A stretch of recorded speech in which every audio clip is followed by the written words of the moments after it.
That's a very basic one, Talkaoke. It's a question that's gone out there. Who decides on the topics? It's a quiz. It's a quiz. Does any... What? Decide on the topics? Yeah. I thought that it was a sort of consensus thing, I thought, but I don't know, I could be wrong. You're correct. It's up to all of us to decide on the topic. Yeah. So what shall we talk about? Anyone got any suggestions? Do we do it as a voting system, or do we just choose it as a one random subject? Okay, how do we decide on the subjects? Is it a vote? We've got a new face over here. Tell us your name. Sophie. Sophie, I'm going to hit you with a round of applause. How do we decide on the subject? Anyone? Sam over here? How do we decide? Are you anti-Sam or plus Sam? I'm anti-Sam, Anti-Sam, so yeah. I'm not going to decide. You're not gonna, how do we decide? I think the other Sam has to decide. The others, oh, yeah, so you're going to put it up in a way, we're kind of feeling it really. So you're kind of saying, I'll let the other Sam decide. Who decides on the subject? Welcome. We have got Paul, we've got Scott, we've got Brian, we've got Kozru, we've got Sophie, we've got Sam, and we've got... Hello, it's Basha. Basha, we're doing a little quiz to begin with. Who decides on the subject? Who decides on the subject? Yeah. The person who puts the hand up. Yes, a very good point, yeah, okay. Yeah, we've got a hand up in the, yeah. Christopher, you've got the hand up. I was going to say, Who's turned the light? Yeah. decided what subject to talk about, to shorten it down. We're talking about manners. About the manners. Manners, how we talk, how we do things. Manners, do you want to talk about manners? Okay, we can do. We're trying to look at this, yeah. Yeah, go on. Flags, look, one of them. So maybe the question here is like, how do you decide on a subject? How do you achieve what you call the consensus? Draghi, can you admit people in as well? I can't see. Are you able to admit people in when they come in? Yes, I can. All right, so I'll leave that to you. What about manners? What about how we decide on the subjects? What happens if two people want to talk about two different things? And also welcome to the Galaxy S8, who still doesn't have a name, but they have a face, which is good. Okay. Well, so we've narrowed down. Trevor's that's Trevor. Hello. Hey. Hello. Really? Okay, so there's a question about manners. I mean, where are we going with this? Are we going to do the recap from before? Let's do the recap. Okay, so maybe we're going to park that. We're not going to. Maybe we'll start that one as a subject in a minute. But before we do that, let's just. What are these coloured cards you've got? What's going on? So I had these cards before, but we're just going to explain them now. I'm just going to hold them up, and you just try to decipher what these cards mean in relation to Talkaoke. And welcome Esther as well from Tell us where you're coming in from. Tell us where you're coming in from, Esther. We've got Christopher from Boston. We've got Imogen from Manchester. We've got Louise from Christchurch in New Zealand. Yes. We've got Tom from West Yorkshire. We've got Draga from Frankfurt in Germany. We've got Trev. We never found out where Trev was. Oh, Travis, it says there. Travis. Trev, we can't hear you, but we kind of know anyway. Esther, where are you coming in from? Looks like... you're trying to unmute yourself. My train connection is very bad. London, okay, London, okay, but not proud of that by the looks of it. Yeah. And Trev, where are you coming in from? You are muted as well. You're muted. We'll find out in a minute. Anyway, let's get on to these cards. Yes. Brilliant. You got me? Yeah. Right, okay, so yeah, Boston, Lincolnshire, as you know. We want you to say it, Trev. We want you to say it. Yeah. Yeah, so people online, Draghi is going to mute you if you're not mute yourself if you're not speaking. Raise your hand up if you want to speak. We've got Ben in the corner. And we've got Ben in the corner. Ben, who are you? Where are you calling from? This is a very long intro.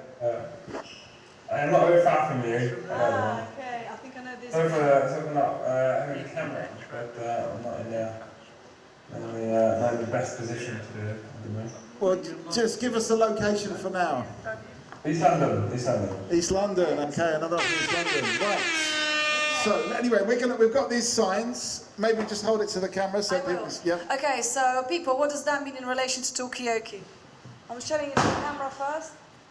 Can they see that? Get it a bit closer, maybe. Can you see this? People? Can you see that on? Yeah, they can see it. No. Yeah. Okay. Creative linking. Creative linking. What is it, Sam? I believe it's when you have two separate subjects that people maybe want to talk about, and it's a way of getting from one to the other. Okay. Right? Can you give us an example? We did one before that was really good. That was something about science and the Eurovision Song Contest. I remember this one was mad. Yeah. And it was like, it was then coming up with an idea for like a style of Eurovision Song Contest, but for scientists, where like you're not rated on how good your singing is, but on how great you are at science or something. Okay. Yeah. All right. Is it based on peer review? That's the question. We're talking about creative linking. So somebody earlier on asked the question, what about if two people want to talk about two different subjects? This is what you do. For example, science and the Eurovision Song Contest, come up with a way to link them together creatively, such as having a peer-reviewed Eurovision Song Contest, evidence-based singing. We don't know what it could be, but that's the kind of general idea. Any other questions about creative linking? Do we want to do a quick? Give us a random subject. Random subject. Okay, think about it, don't say it yet, and we're going to take something from online. Okay. Who wants, okay, Travis, aka Trevor, do you have it says Travis on your phone, do you have a random subject in your head, but don't say it yet? Just a random subject, not like a whole essay, but just like A subject. weather in London, or cars are really annoying, or whatever, just something short. If you have it, just have it in your mind, and Basha's going to have one in her mind, and on 3, 2, 1, you're going to say it, Yeah. Okay. and then This somebody's may not going to work with the creatively... online syncing, but we'll just try it. Try. All right. Okay. Yeah. Random. So 3, 2, 1. Food in Borough Market. Food in Borough Market. What's your subject?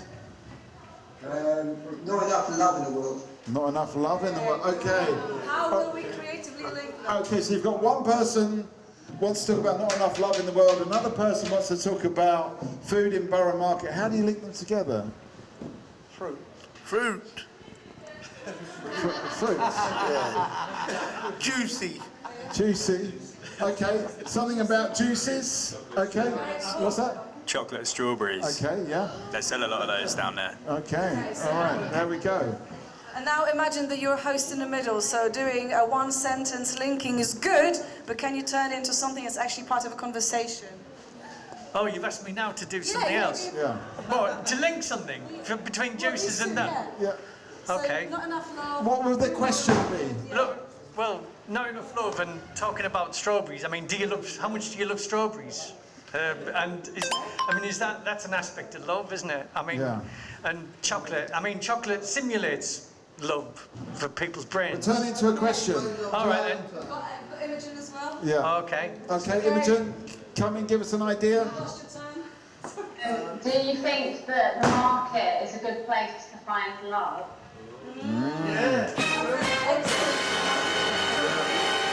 Yep. Flowers, chocolates, and a card. Okay. Okay. All the things you can get at the market? Yeah, all right. Is it a meat market?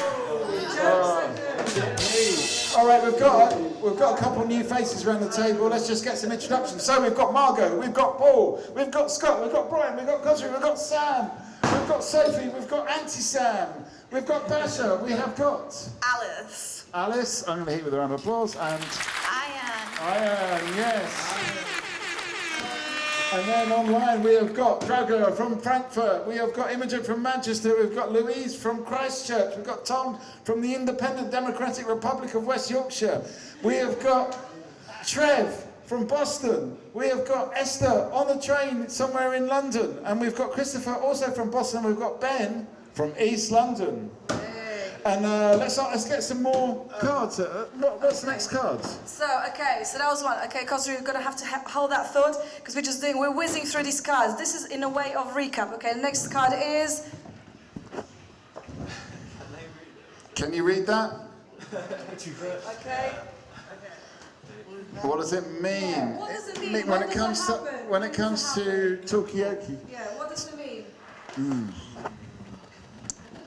When you take control of any conversation, when you're leading the conversation. Who's taking control? Yeah, who's taking control? Who's taking control? People online as well. Who is this for and when does it happen? When do you need to use this? Yeah, go on. If an argument is about to start, it doesn't need to happen. So well, you get polarized opinions. Yeah. Yeah. So what has to happen is being able to stay between those opinions, a measure of that. Yeah. Yeah. What? Any other situations where you might need to take control? Because I will say, Talkaoke, and we've already been through this. It's all about letting people speak and letting them come up with the subject. So when do you need to take control? Any other ideas? I've got an idea. Yeah. And people, just try, just be brave. Just try something. When else do you need to take control, Sam? I guess when you have to leave. Well, that's a good point. When people are leaving, you need to get a final. Oh, that's true. Yeah, quite. Yeah, it's very important. I'll give you another one. Sometimes you need to take control when people are just all talking amongst themselves and they've kind of lost the shape of Talkaoke. Joshua, what were you going to say? You know, when the energies may be low and you have to kind of facilitate the conversation again. Good, that's a good point as well. Yes, when maybe you need to inject some energy into the conversation, not necessary right now. Let's go to the next one. Okay. Right, so one of the cards that I held up was sometimes you may have to take control of the table in order to prevent. Okay, when does that happen? What is that about?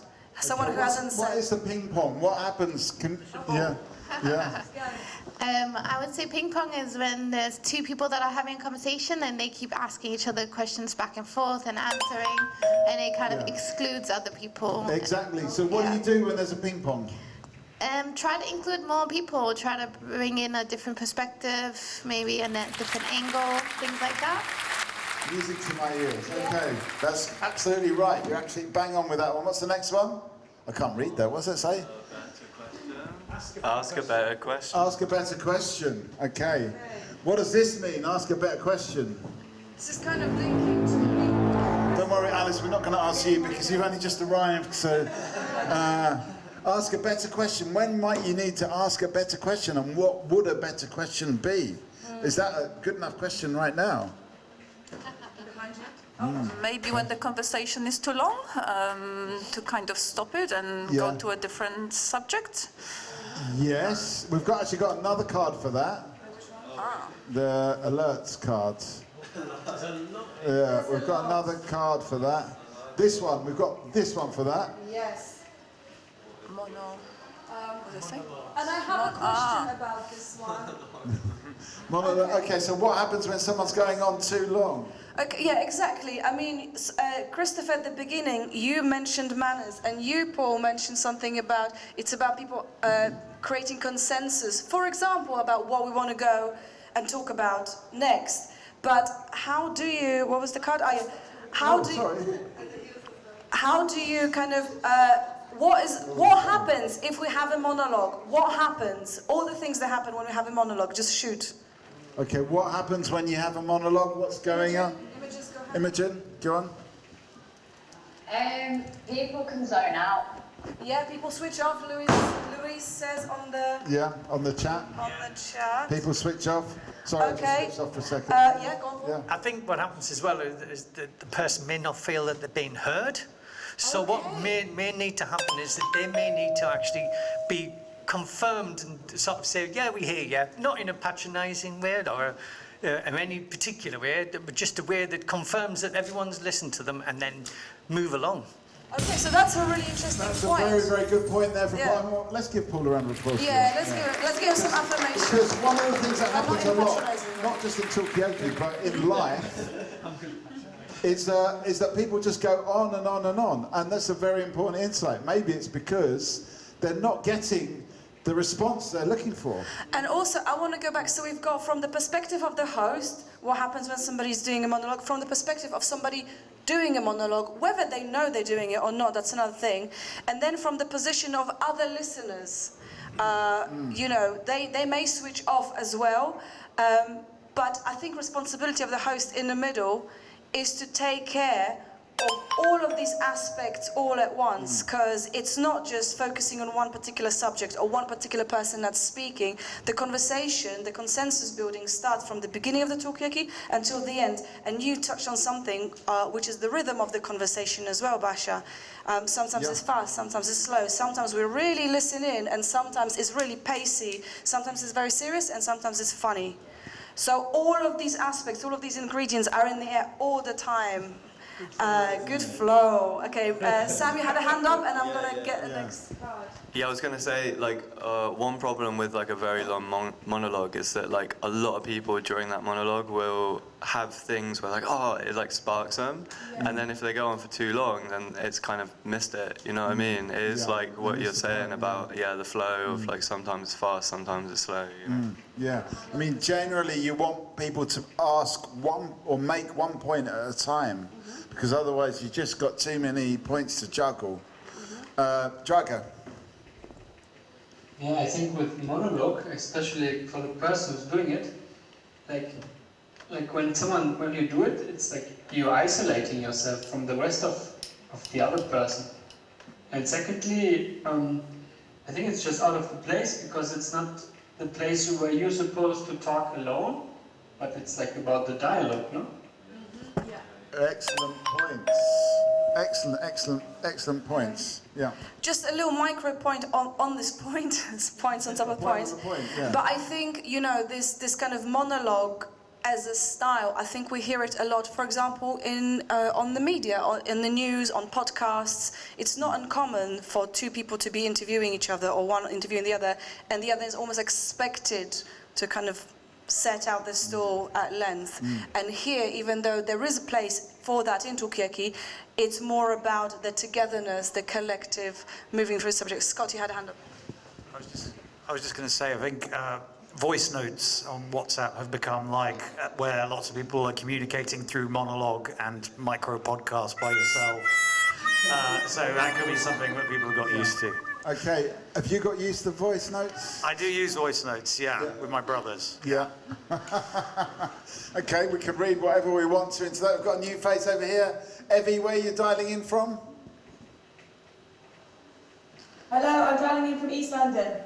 I'm not there, but because I'm on baby duty tonight. Okay, we've got a sound effect for that.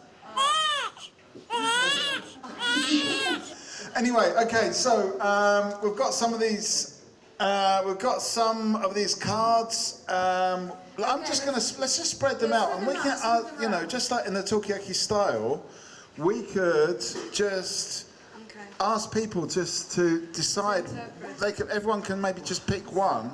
I'm going to present this one to people online because we're trying to hybridize. Yeah. And Esther, I can see you on the chat, because I know your internet is not brilliant, but keep the comments on chat going as well. Oh, show us the baby! Show us the baby. Prove you've got one. Okay, yeah. Give us some proof. Give us some proof there, Evie.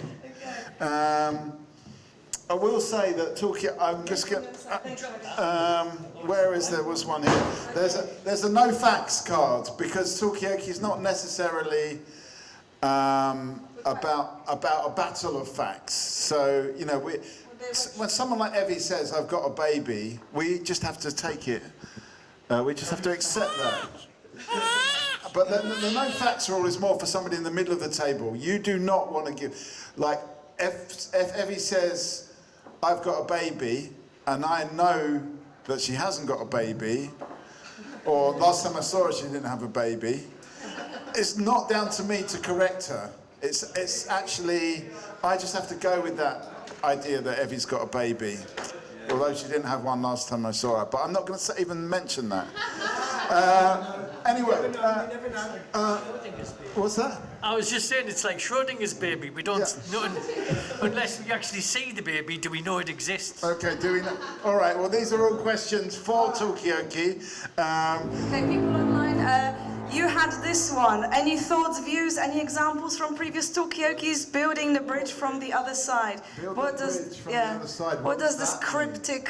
What does it mean? Build the bridge from the other side. Is there a song? Is there a song or something? I don't know. Well, I will say that we're going to really basic rules in Talkaoke. There's only 2 rules: no fighting, no singing. So it's not a song. It's not a song. That's for sure. There's only 2 rules: no fighting. Is this about bridging opinions or trying to bridge a gap in a topic as well, maybe? You're definitely there. But what does it mean to build the bridge from the other side? People online. People online. What does it mean? Evie. I'm trying to think about, is it? It ain't Waterloo Bridge, is it? Well, Brian's asking, is it Waterloo Bridge? Why did you pick Waterloo Bridge? Because the women built it. Oh, really? Yeah, okay. Right, so, Evie? Evie, go on. Yeah, I always think, well, when I think about bridge to the other side, I might got this completely wrong. I would think like bridging to like other topics that have been going on, maybe like today around the table, or maybe previous, like previous worlds. Like I guess like my bridges to the side about proof. I'm trying to think. Maybe not related to my baby, but the thinking about like. I just think that now all the Talkaoke discussion is all about AI, for example, or being digital. But maybe 5 years ago we were talking about like Meta and Facebook, or we were talking about robots and autonomous robots. And that kind of stuff. In a way, you're saying the conversation's moved on, but I mean, going to the AI, I'm just going to help people out a bit, because you're right, Paul, and you're right, Evie, and in a way, on Talkaoke, everyone's always right, but you're more right than that, because it's what it's about. Building the bridge from the other side is like, say there's a lot of knowledge about AI, but who here knows about AI? Sort of, yeah. You don't really know. Ian, what do you know about? I just know it's a tool that a lot of people are using for mundane stuff. What kind of things are you interested in? I mean, I use it sometimes because I'm too lazy to write an email, and I just say, write an email to this person about this topic, and then it just gives me a nice little email, so and I send it forward.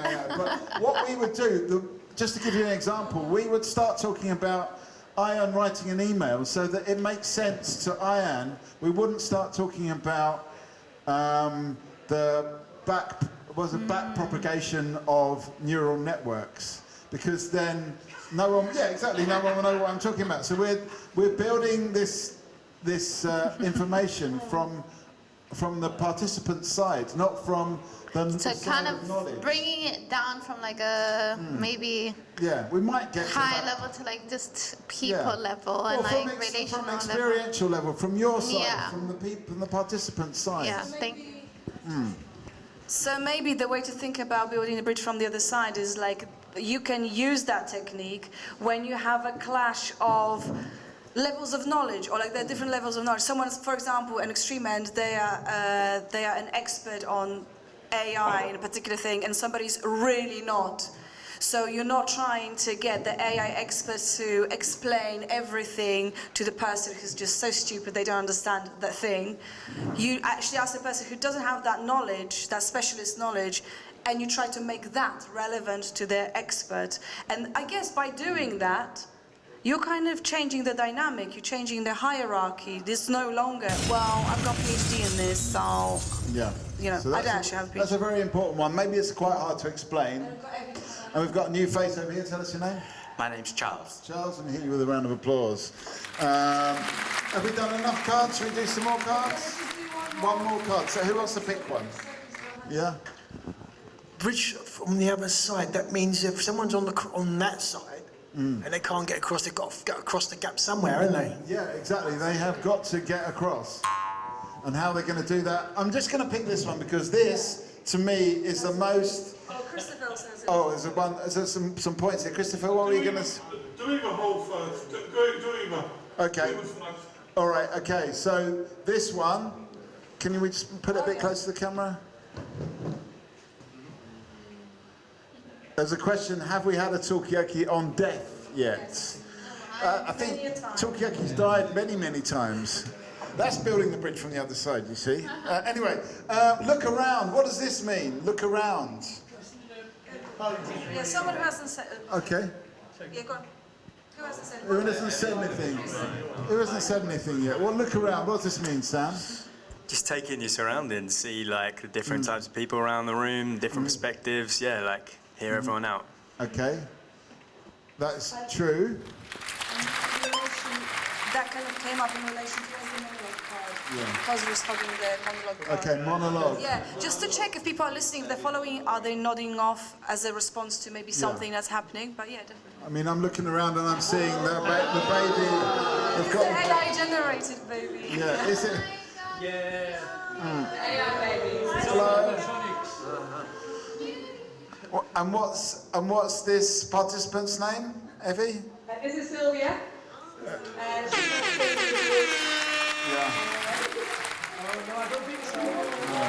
None of us. We're going through Talkaoke and making sounds. Okay, all right. And we also have one more person.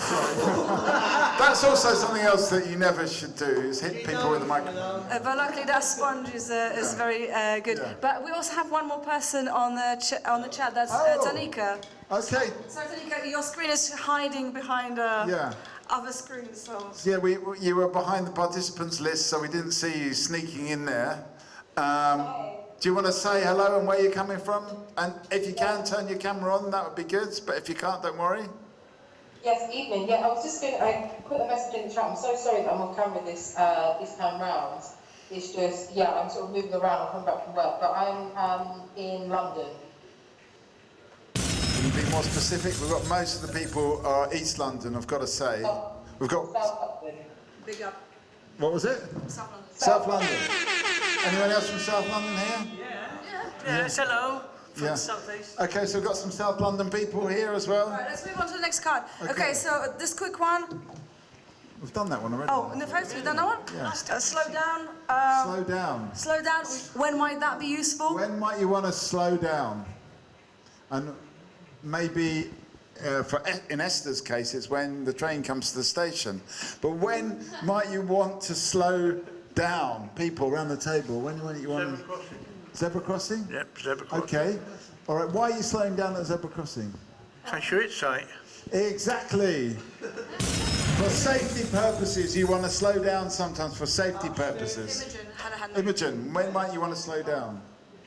I was going to say, if you need further clarification from anyone about like defining something. Yeah.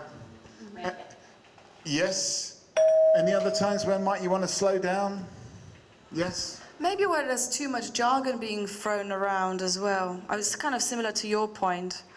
Okay, so you're looking around, you're seeing people looking a bit blank. Like, I don't understand what this Maybe we need to means. explain this a bit more. Okay, Evie, when might you want to slow down?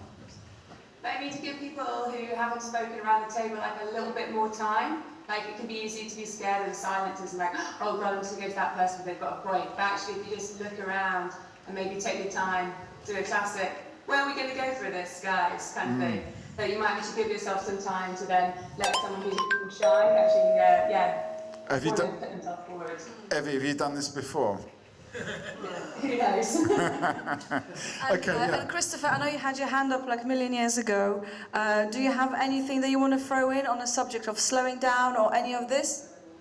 Or your original point? I slowed down, I'm walking, I took it easy, and just change and do things and stuff. So there are a lot of benefits to slowing down. Okay. Any other cards that we haven't talked about? Because I will do a recap of the recap, okay? So we've got one. Give me this mirror one. Final thoughts we haven't done. Give me the mirror one. Open question, that's a really hard one. No opinions. Oops. Oh yeah, Trev, you've got a hand up? Okay, Trev. Yeah, go on. But you need to unmute yourself, yeah? Trevor, We can't hear you. You're muted. Unmute yourself. I know, it's like that. No. No.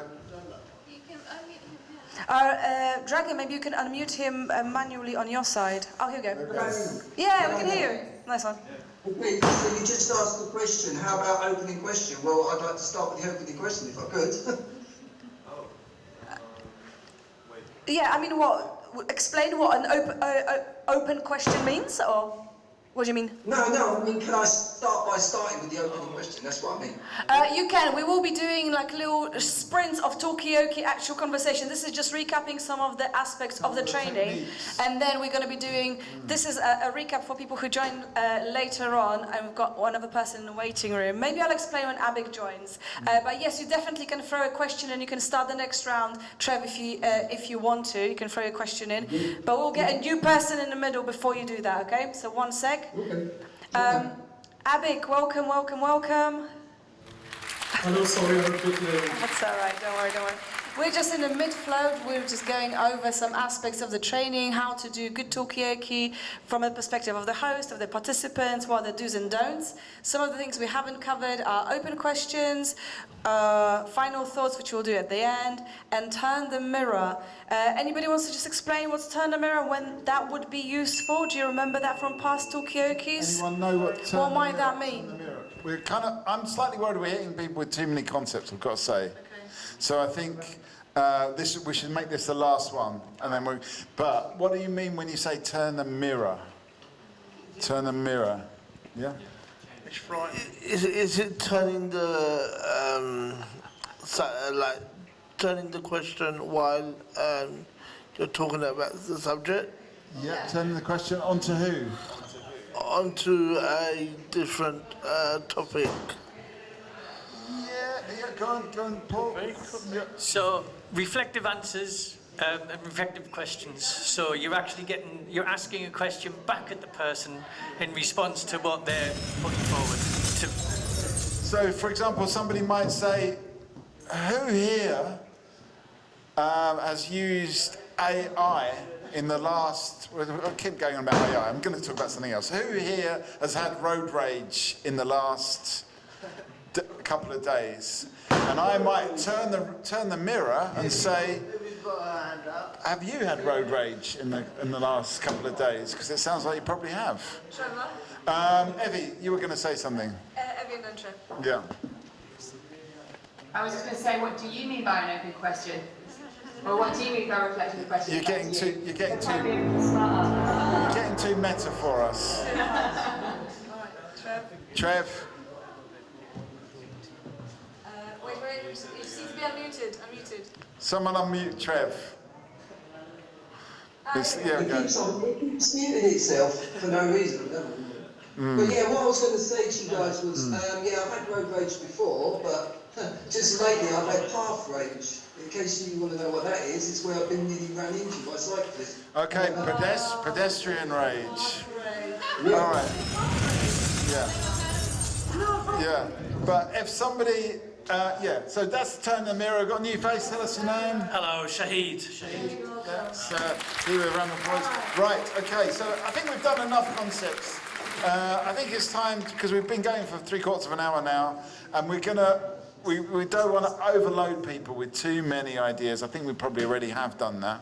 Okay, so welcome to everybody, and as a palate cleanser, we will now invite people to jump in the middle of the Talkaoke table in 10 minutes sprints. So it's going to be 10 minutes, you're in the middle, and then you're out again, and then we just try to have a normal Talkaoke for 10 minutes, and then we will just talk about what we talked about and how. But remember, the point of this is to improve as the Talkaoke host. So this is the main concern. We will cover probably loads of different subjects, but our concern will be to make people in the middle the best hosts they can be, and conversely, people on the outside be the best stooges they can be. So for the people who are here in person, who wants to go first? Mike, you jump out. Or actually, let's just nominate who's going in first. Let's find out. We need a person to go in first. Who's going to be that person. And then we're going to start 10 minutes of a normal talkaoke, and we'll see how the host copes. Have we got a Mike is just slipping out. volunteer? Go on, this is the last of 3, so now or never, now or never, now or never. Who's done 3 sessions?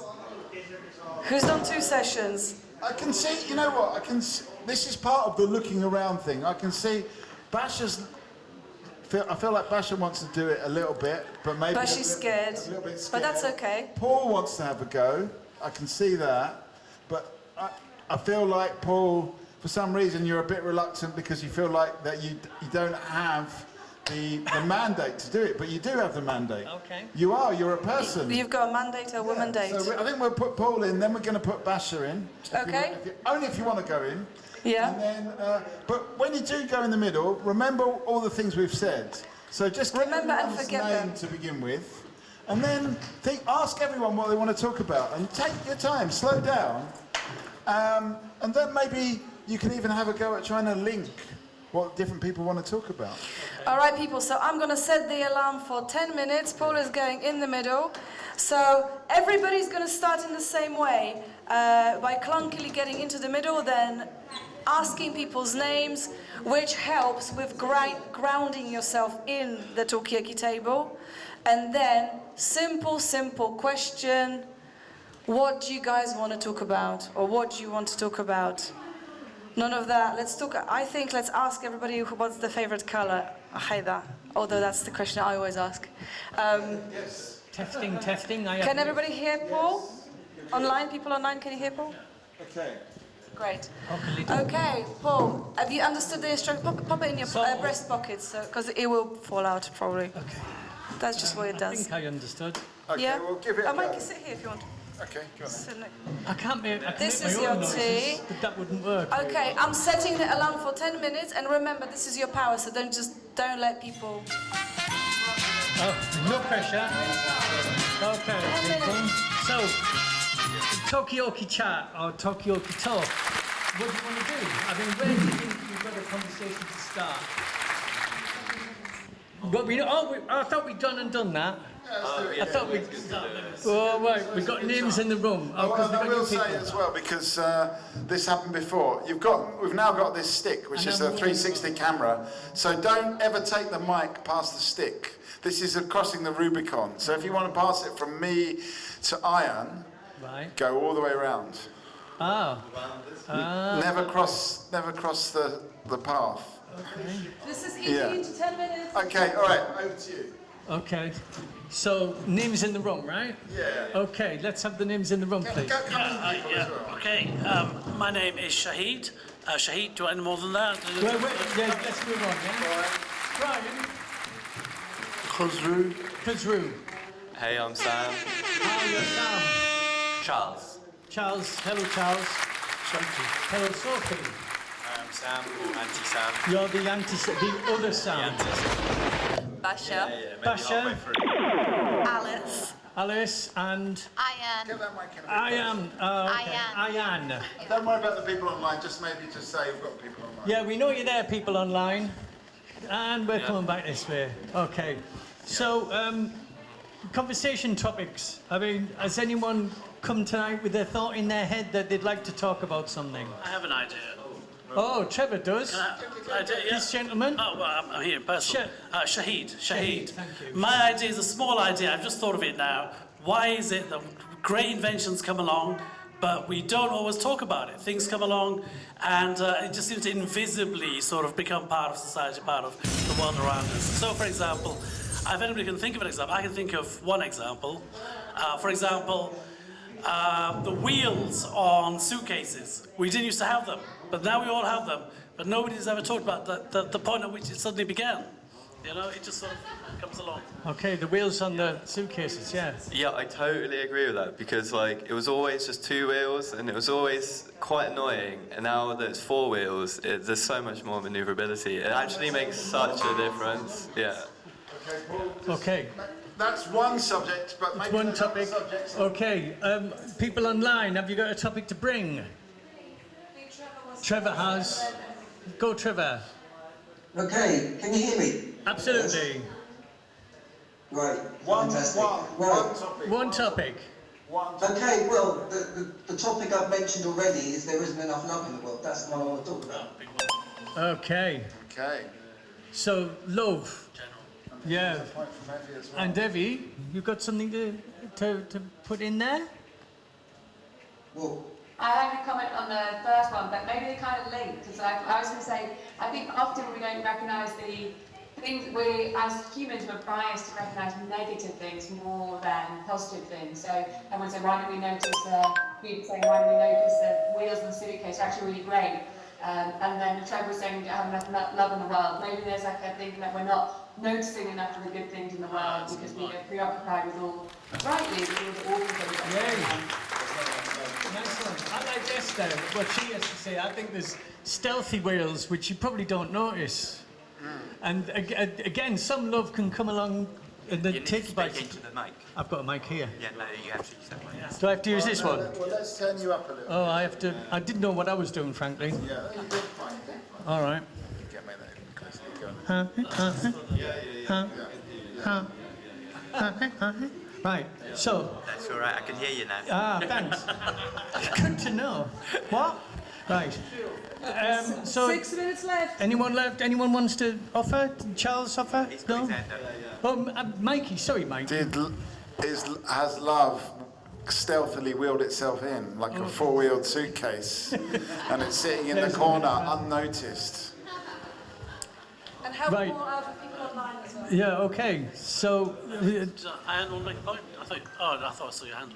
I just want to say, I thought the lady there, Evie Hall, made a very good point. You know that somebody said that there's not enough love in the world, but that's like maybe that's a factual statement, a kind of flat factual statement, which can be assessed.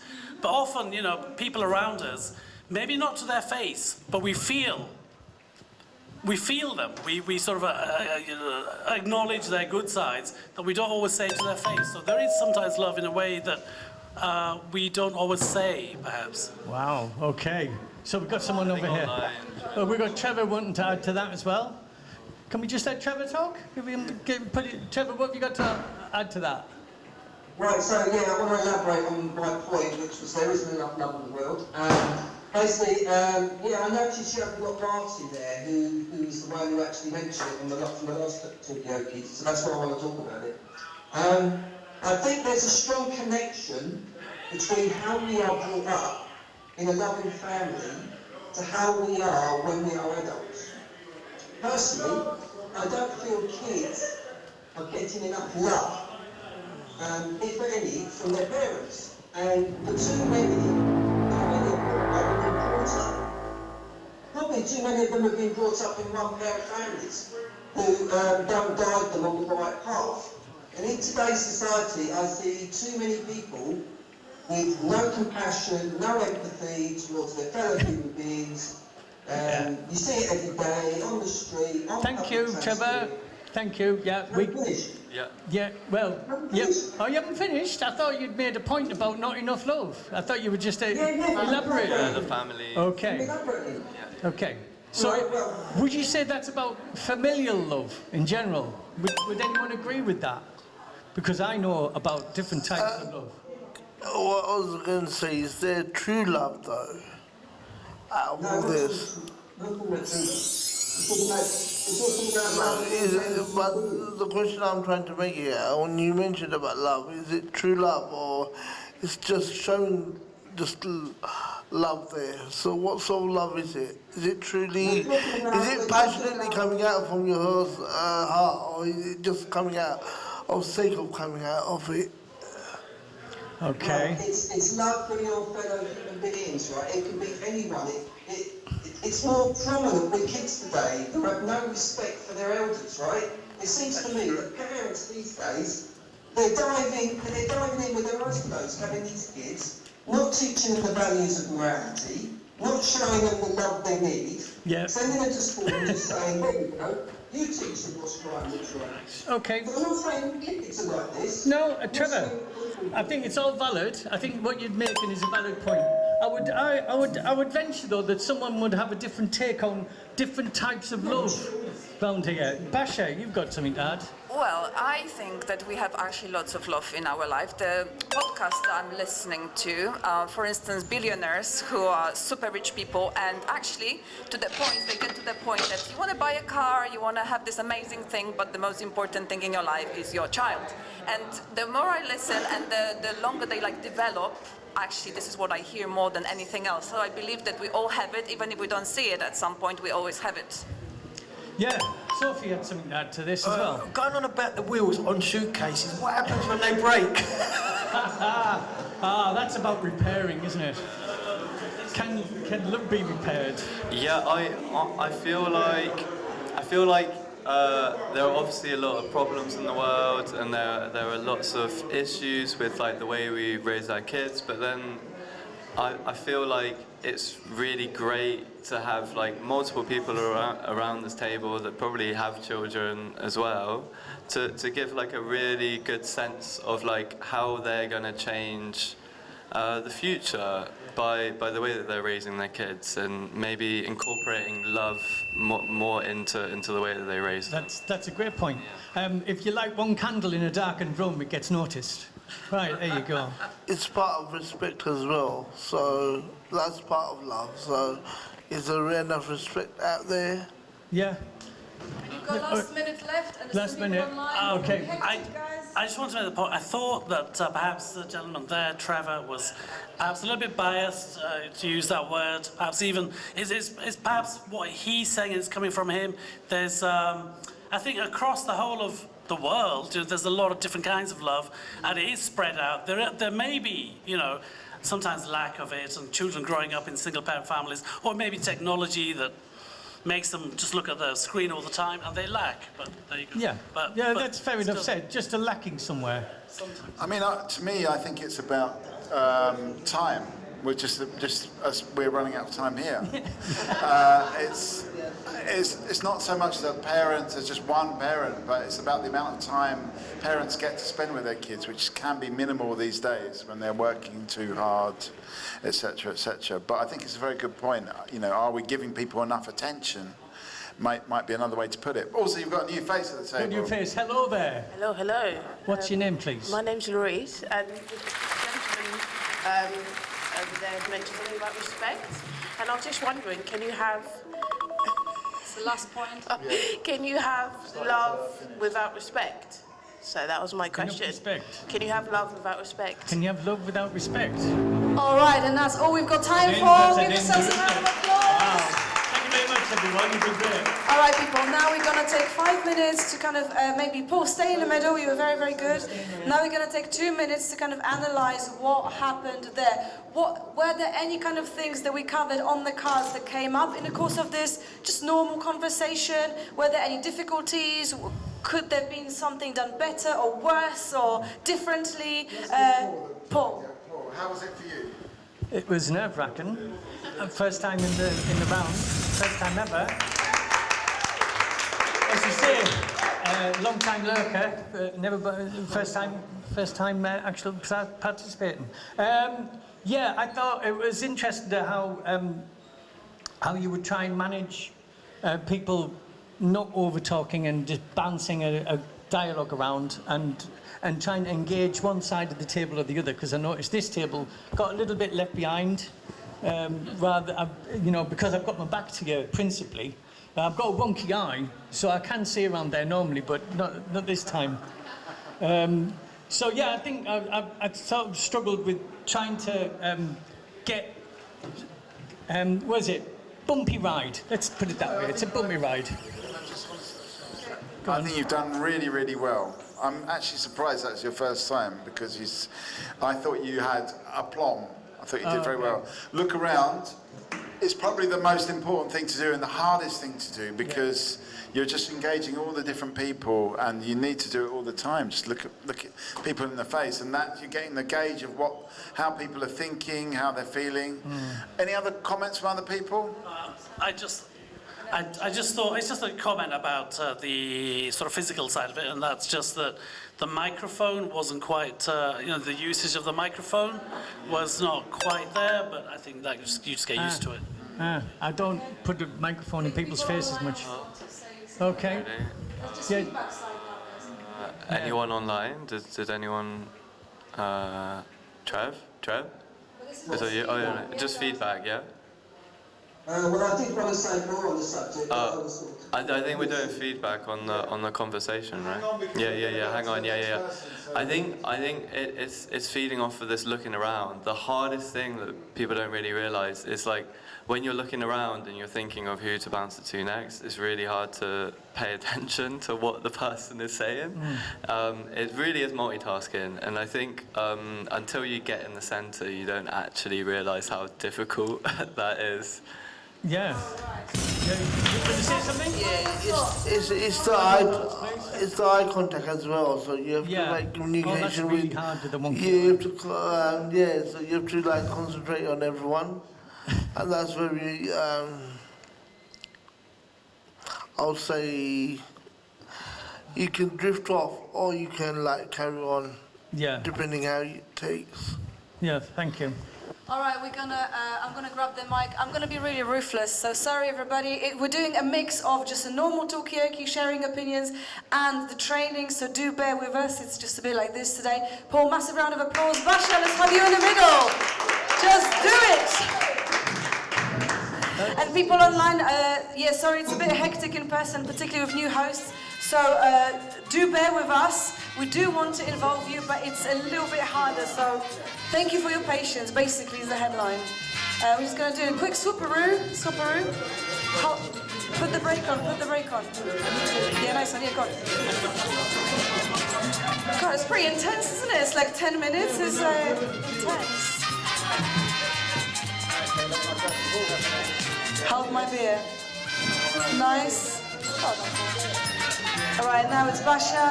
Her 10 minutes is going to start now.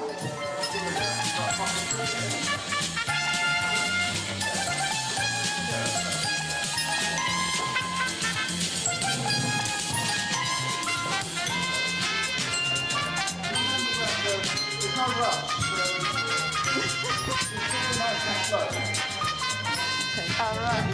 People were getting, Paul was like, oh, there's too many things to do. Maybe you're going too quickly, so maybe you could actually slow down. It's the excitement that makes you want to go, a bit further. Yeah, okay, there we go. So over to you, Basha. Just ask the names of the people around the table. Let's start over here. Okay, so I have to go round, right? Hello, so maybe I should ask about names first. Yes, hello, my name is Ayan. Ayan, hi Ayan. Alice. Hi Alice. Sam. Hi Sam. Down. Hello. Hi, I'm Khosrow. Khosrow. I'm Shahid. Shahid. I'm Paul. Paul. And a bit closer. Hello. I'm Larice. Euris. Mikey. Hi Mikey. Okay, you're back here, so... I'm back. I'm Charles. Charles. And Sophie. And Sophie. Okay, so shall we start by a specific subject? Anybody would like to start? There we go. I just wanted to talk about, science, because, going to Trevor's question about where is the love, or a scientist would say, first of all, how do we measure love? And then secondly, how can we show that there's less love or more love in the world than there used to be? And that's how, because we know this because we went to a science seminar on Thursday. So they started talking about these that you don't just ask a question, you have to show how you can evidence it. So I'm not a scientist, but I want to know if there's any scientists in the room. How would you deal with some of these questions? I think science brought a lot of interest. Who wants to speak first? Yes. Okay. I think with Mikey's question, is it measurable? I think if we look at outcomes, they can be measured. Things like, for example, families. Happiness indexes, how many times a child or anybody in the family is having a warm or hot meal, how they feel in terms of how many things there are, amenities, facilities. There are certain measurable things that can be measured, which might be a measure of happiness, and that can be kind of part of love as well. Yes. I wonder if Dragit, if you have a similar opinion or different. No, I want to have another question actually.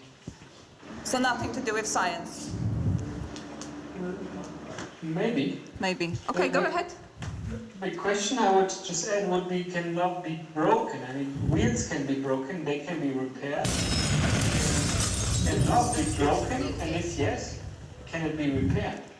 Well, that's interesting as well. If it connects to science as well, if there was any scientist who actually tried to find out the answer to it. Imogen, what do you want to say? I'm not a scientist, but what is love? What's the definition of love? Like, it depends on culture or from person to person. Well, some people say it's priority in our life, so maybe that's a definition, but something very important. Yes, what would you like to say? Apparently the Greeks had 8 versions of it. I can only ever remember a few. I mean, going off what was just said, I think, for example, familial love was mentioned. There's also romantic love. There's many versions of love, but starting perhaps from self-love, self-regard, and then love of the other individual, the partner, and then to family, and then to community, and then the world, and then to God, or to the higher plane. Anybody has different opinions or similar opinions? No love. I always hear that it's a self-love, that you need to start with to love other people. You have to have love for yourself, and I think that's really interesting. Abhik, hello? Yeah, hello. There was a suggestion about measuring, which was put with the question, and different indices, for example, wheels, etc. But also it's about people speaking out their emotions and understanding speech and how it is delivered, the intangibles, which can have qualitative measures rather than quantitative measures, which is also a part of science. Yes. Did any of you, do you want to speak out of science or love? Well, yeah, so qualitative in terms of like explaining what this is. It's like, I feel that that's what, love is kind of measured in. It's either you have it or you don't kind of thing. It's not like I've got 72% of love from this person or whatever, It's like you either do or you don't. I think it's very qualitative in that sense. Yeah, I think what you're saying, it's about emotional feeling and, maybe not measuring it. What would you like to say, Charles? Yes, I think love is free, it's unconditional, and it's forgiving. Okay, anybody agrees or disagree? I'd slightly disagree with other Sam's point, maybe. Like, I think, just coming back to the... just because I have to, just coming back to the point about, like, the Greeks having all these different types of love. I think you can, you could feel like you don't have enough love in your life, but you could still feel like, I've got some love in friendships, but maybe I'm missing, like, a romantic love. Maybe I don't have much family around, so like you do feel love in your life, but it's not like total, and like, so I don't know if that's the way you can measure it. I don't know, I've definitely heard people say I don't have enough love in my life, but does that mean I have no love? Yes, what would you like to add? I'd like just to, the gentleman, Abhik, he made such a good point about it being an emotional response, and that can be in many ways. A baby, an infant, feels an emotional attachment and love towards his mother, for example, which, it's not measured, but in society generally, I think we have all kinds of counsellors or people that assess emotional well-being. Yes. That I think is just very important. So it's an important point. He says that it's emotional kind of tinge that we have to things, and rather than measurables. It's very interesting because everybody about love is kind of a subject that is very deep, but at the same time it's very difficult to talk about it because one thing that comes to my mind is like how people leave the house, like the grandparents or something, and they all say, love you, and you know, you hear it a lot, and I always think if it's something that is a deep or just like a hello, goodbye sort of thing. Anybody wants to add anything? Oh yes, Imogen's there. Hi, Imogen. I think he's got a hand up actually. Sorry, you have it way before me. Who was Evie? Hi, Evie. Oh, I don't mind. I can go now. But Go ahead. I think the point is right about it. You can't really measure love itself, but I wonder if you can measure the symptoms of it. So things like, you know, strong interpersonal connections are often connected with lower rates of Alzheimer's, for example, or general health. So a healthy nation might be more likely to have more love in it. There's not a direct correlation, but I wonder whether that's like a way that you could start to scientifically say, okay, this is a healthier society, a more loving society. Yeah. These kind of symptoms. And I suppose, you know, is love a word, a simple word, or is it actually something that is very deep emotional thing? Imogen, carry on. Yeah, no, I was just going to say in terms of you have to define it before you can measure it, have an agreed definition of what it is. So I just don't think anyone has nailed that. And we seem to assume that we've all got this same understanding about it, but I don't think anyone really does. Yes. I agree with the point that we don't have a definition. It's really sort of everything we talk about, or much of what we talk about, is this kind of thing of the subject. It's the subject in hand that we talk about. And this, what you said about love, is it just a word, or is it? It is perhaps just a label. I mean, God is just a word, but then is it something, or is he something? Is she something, or what is it? You know, we spend all our time talking about it. Yes. I think maybe we should also think about if love is perspective of love is different in different countries as well, because also again going with the word, if it's very similar or very different. We once did a Talkaoke in Berlin, and what we found, actually we couldn't do it in German because no one spoke German in Berlin, but you've got people from every different country, and there was a couple there. One was German and one was, I think, Colombian, and the Colombian girlfriend was like saying, oh, I love you, I love you, I love you, I love you all the time. And then the German boyfriend just didn't want to say it because he felt like, as soon as you say, ich liebe dich, it's so much of a commitment that you're kind of, you know, it's almost like getting married to say I love you in Germany. Yes, I agree. But in Colombia, you just say it every 2 minutes. Exactly. Ooh. So no, you can't say anything. Okay, let's give Basha a round of applause. Last comment, yes. No, I just wanted to say I really like the point about like different cultures having different understanding of love. I know that for me personally, like growing up, I grew up in a one-parent household, and I actually turned out okay. But my mom was very much like, her way of showing love was very much like, do your homework and study and, you know, provide for me, but not like, how are you feeling today? And, you know, the fluffy stuff that you sometimes expect with love. But I actually think that was her way of showing love. So just that perspective of what does love mean in different cultures and how does it show? So there's not even a definition for it. It's very different. Thank you. Okay, Basha, how was it for you? Very new, but actually I realized that moving around is not that difficult as I always thought. It's okay. Listening, it's focused on listening, and I find it difficult to, because I'm focusing on listening, to actually put it all together and kind of have that moment of connecting. It's quite tricky. Yeah, the creative linking's like super hard. Like thinking about it on the fly takes a lot of practice, I reckon. Yeah, you have to be very fast to connect things, and it's quite difficult. I mean, I would say probably the listening is the most important thing. So that's the priority number one, is to listen, and I think you did that, so well done. And the rest of it just comes, So just knowing about it, eventually, if you just relax, it will just come. I would say there's some, I've not finished my points yet. No, this is just preemptively. I was just waiting for you to finish. I'm sorry, but you're getting plaudits from online. It's brilliant. A natural, says Imogen, and I agree. Oh, brilliant. Thank you.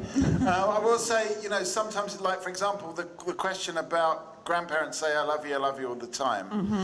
Instead of saying that as a fact or saying it as an opinion, maybe just, how could you ask that as a question where you're not actually bringing it in? So the neutral Talkaoke host would find a way to bring that idea in without actually suggesting it. As a so maybe it could be like, do some people mention love more often, or do different people say I love you at different amounts or something like that, and then you're not saying older people, because for me I don't necessarily think it's older people, I've got to say, but it's like what kind of people say I love you a lot and what people don't say it at all. And then you're asking the question which comes before the thought to give other people those thoughts. Because that's the kind of privilege of the people around the table, to have the thoughts. It's your privilege just to ask the questions. So spread a few ideas. But do it in a way where it's a kind of open question and you're not giving your own experience or facts in. It's a bit of a subtle point, but I think it's one worth mentioning. How do I just turn my thoughts into a question that allows other people to bring their ideas into the conversation? Yeah, that's a good point. Yeah. I just thought it was very, very clear the way she was speaking, and it's just good. So. Thank you. All plaudits around. No, I was just wondering also, I think when you do Talkaoke quite a few times, then you realise, I think I may have mentioned that before as well, it's about the host doing a good job, but also it's about other people kind of understanding the rules of Talkaoke, how to get the best out of it. Not always get what's the best for me, what I want to say, but could you switch between, this is something I'm really passionate about, I want to talk about this, and can I make this conversation better? Can I help, for instance, for the host to bring this quieter voice? Can I say something that will draw Brian in? Because I know something about Brian that can actually draw him in. And I think that way, we're kind of, again, going back to consensus and working together. That's quite useful for the Talkaoke. Maybe not as good for... Yeah, I mean, I will say that, it's just your first go, so it's not anything to go, I messed up, because it's not at all. But there's some people that say a lot, people like me, for example, people like Shahid. There's some people that say much less, like we've not really heard from Louise yet, we've not heard from Tom, we've not really heard from Alice yet. So how do we bring those people into the... There's lots of techniques, I'm not going to go into it now. One of them might be a go around the question. Well, I'm going into now. How about that? One of them might be a go around the table type of question, which is like a question that everybody can answer. I wouldn't necessarily say it now, but for example, on love, I might say, if we'd have gone a bit deeper and we had more flow, when's the last time somebody said, I love you? And then everyone's got an answer to that. I think I wouldn't say that now, I'm just giving that as an example. I don't think it would have been appropriate for your session, because we haven't got enough flow, we haven't gone deep enough. But in other times, that would be a good question to bring everybody in. Or it could be something like, do you believe in love? That's an even easier question. That one, you could definitely go around now and ask people. That's the kind of question to bring other people in that haven't said anything. Tanika has not said anything yet either. Imogen said a lot. So, I'm going to jump in next. Let's give her a passion around. Thank you. Who wants to take the challenge up next? Anyone want to have a go? Imogen wants to maybe say something, and meanwhile, Imogen, you say your thing and we pretend to listen to you while we're actually swapping people around. Go on. I just had a question for you, Mikey, which was like, if you did a go around the table question, would a yes or no answer be sufficient? I think so. To get people included? I think so, because also, if you can sense it, because you're looking at people, you're deciding whether you think they can say more. So you're kind of feeling it, but you might want to say, do you believe in love? Someone says no. You say, why? Why don't you believe in love? Or they say yes. Why do you believe in love? And that's a good way to get people in, because they know where they're coming from. Oh, we've got our next participant. Yes, we've got Sam. So yeah, that kind of question, you've got to sense it though, because it depends how shy people are. It depends how hooked into the conversation they are. So that kind of thing is how you do it. Yeah, cool. Okay, let's give a big round of applause for Sam, or should we say Anti-Sam? Yeah, Anti-Sam. Whilst you're settling in, this is the thing that we always forget to do or overlook, and then we regret. And as the technical side of things, the headset goes on like exactly how you put it on, and then what we sometimes fiddle with, and people don't know why we're touching their face, is like you can hear the breathing, but you can't hear the breathing now. So you just have to listen out for the breathing. The other thing is the spinning around. There are some death traps inside. Just make sure that you don't catch it with the back of your chair. That's the main thing. And that's it. And yeah, hold on to the mic. Your 10 minutes starts now. Ask people's names. I'm not really sure I should be doing this. It's my first time, but thanks for having me. I'm Sam. What's your name? Mikey. Paul. Shahid.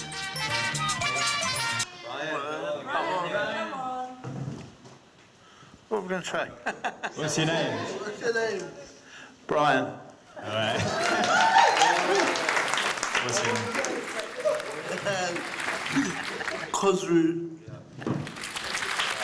I'm Anti-Sam for this round. Charles. Sophie. Basha. Alice. And I am. Okay, thank you, everyone. So what are we going to talk about? Anyone want to start us off with a subject? Haddock. Haddock? Yeah? I do love haddock, but apparently Waitrose is stopping it, and I've had problems getting it. Oh dear. Mackerel. Mackerel. Mackerel is also good. Yeah, mackerel. Aye, that as well.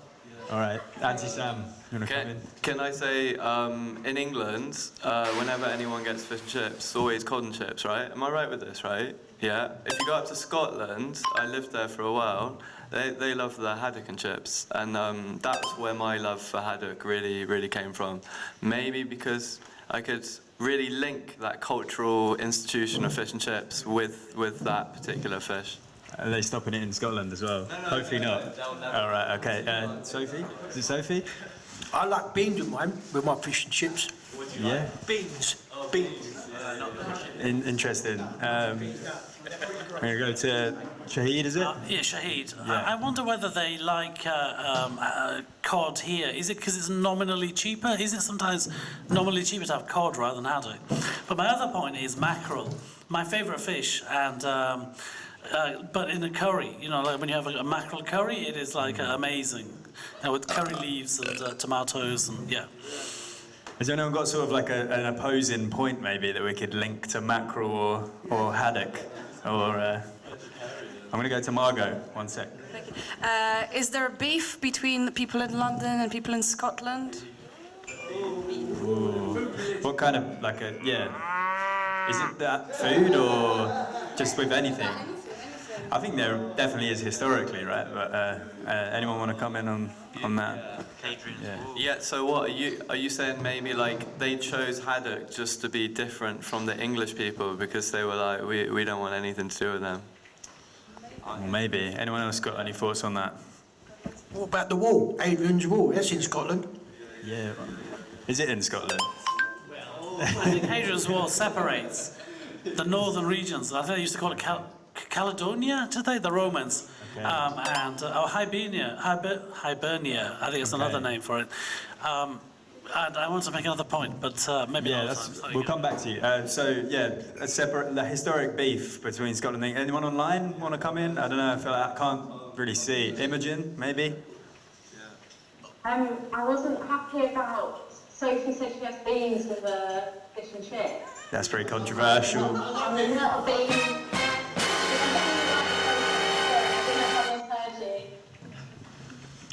I always have beans with my fish and chips. Always. Okay. I find Not that. beef then. Yeah, but I'm a big baked bean fan. So you're more of a mushy peas person, Imogen? Just nothing. It doesn't Oh. mean anything. It's because it is, but it's not so Lovely. So Mikey. Well, I just wanted to come in, much as although I'm a vegetarian, I'm still enjoying the fish and chips conversation. I do think there are some regional differences, but I think it's very asymmetrical because Scottish people have got much more of a beef with English people than English people have got with Scottish people. Like when we did Talkaoke at the Edinburgh Festival, all the foreigners, people from Australia, from America, from Canada, they all thought Edinburgh was in England, and it just absolutely wound up the Scottish people. And they were like, and you just ask an Australian person, what country are we in? They go, we're in England, aren't we? And they absolutely went mental. I think a lot of Scottish people actually think that. Yeah, I think a lot of She's from New Zealand. Okay. Yeah. From. Go on. Yeah, I would say, Louise, do you not get this between Australia and New Zealand, right? If someone calls you an Aussie, you'd be like, oh, what? I'm actually a Canadian, so I get called English. Yeah, I guess you can do those generalisations. So that's why I say that it's forum. Okay. I think Evie had her hand up just before that. I don't know if you want to come in on Scotland having small man syndrome or whatever Mikey said. Sam, never ever say that in the middle of a Talkaoke because there might be a Scottish person around and you will be absolutely. I'm sorry, but that's basically what you said. Yeah, but I didn't say that, and it's definitely not what you want to say in the middle of the table. Okay. Well, it's my first time. Sorry if I offended any Scottish people. Evie. I lived in Scotland for a bit as well, so I think, I can agree with Mikey. And I think I was always quite jealous of their sense of nationality, because I would say that maybe London and Scotland don't have as much beef, but the south, England and the south of England and Scotland, I think would have beef. Whereas I think London is so international that it kind of gets away with it. Like the other day I was talking to an East End, someone who called himself an East Ender. I don't think of myself as English, but I do think of myself as an East Ender. So I think London is a bit of an exception, but that there's a sense of nationality that Scotland has, a pride, and they don't like the South or England. And I think maybe rightly so, because I don't think, as someone who's English, I'm from the South, I don't really have a sense of nationality. Yeah. I would feel the same as that. Has anyone got anything to come in on about sense of national pride? Oh, no, this is about the Scottish-English thing again. Yeah. But, so one of my close friends where I'm living at the moment in London, she's from Scotland, I'm from Essex, and, really, and she makes me watch the Six Nations with her every time Scotland's playing, and when England played Scotland, I had to support Scotland. It was also on her birthday, so her birthday celebration, but yeah. That sounds fun. Sophie, do you want to come in? Well, I'm going back, many years ago. I went to a little place in Scotland called Hamilton with a friend, a very old friend of mine, and we went to his brother's place. And I tell you, so it's really strange and weird up there. Because I was English, he actually put me on the coat hanger on the back of the door. Okay. Anyone want to comment on that? I just want to make... Oh, Never do it cool. 360. Don't ruin the furniture. I just want to say that what Mike was saying, I think it's understandable. When you have what is probably a minority, then the majority, it's easy for them to be laid back, whereas the minority, they get indignant, and they need to define themselves against the kind of majority, and all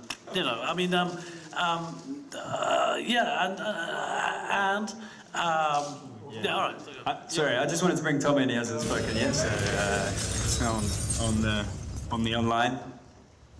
Yeah, thanks. I mean, having lived in Scotland and Wales, but brought up in England, I can totally understand why people in those countries would have a stronger opinion, being oppressed for so many generations by the English.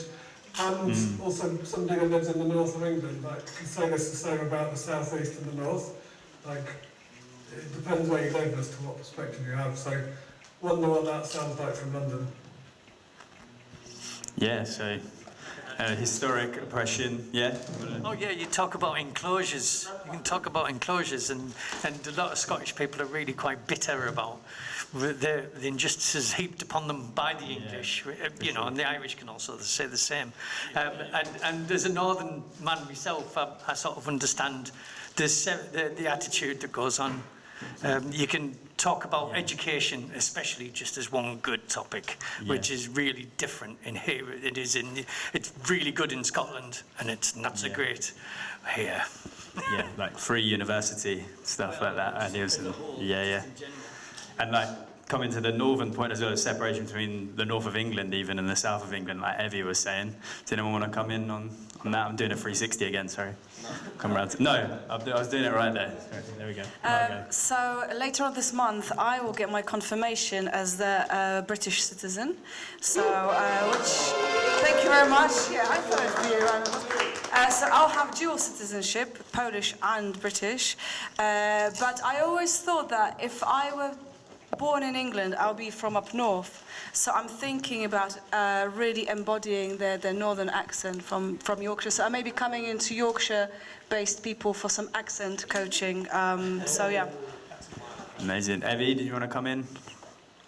Actually, I think the point about enclosures, I do want to defend the South East in terms of the first group of people who activated finish your point, enclosures were the diggers who came and dug up Box Hill in protesting enclosures. So that's probably the one time I felt proud of being from Surrey, was throwing that out. Okay. Thank you very much.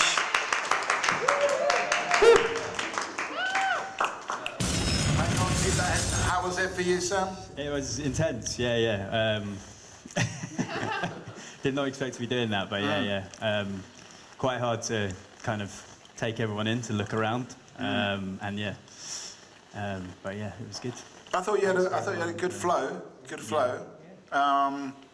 There were certain issues like the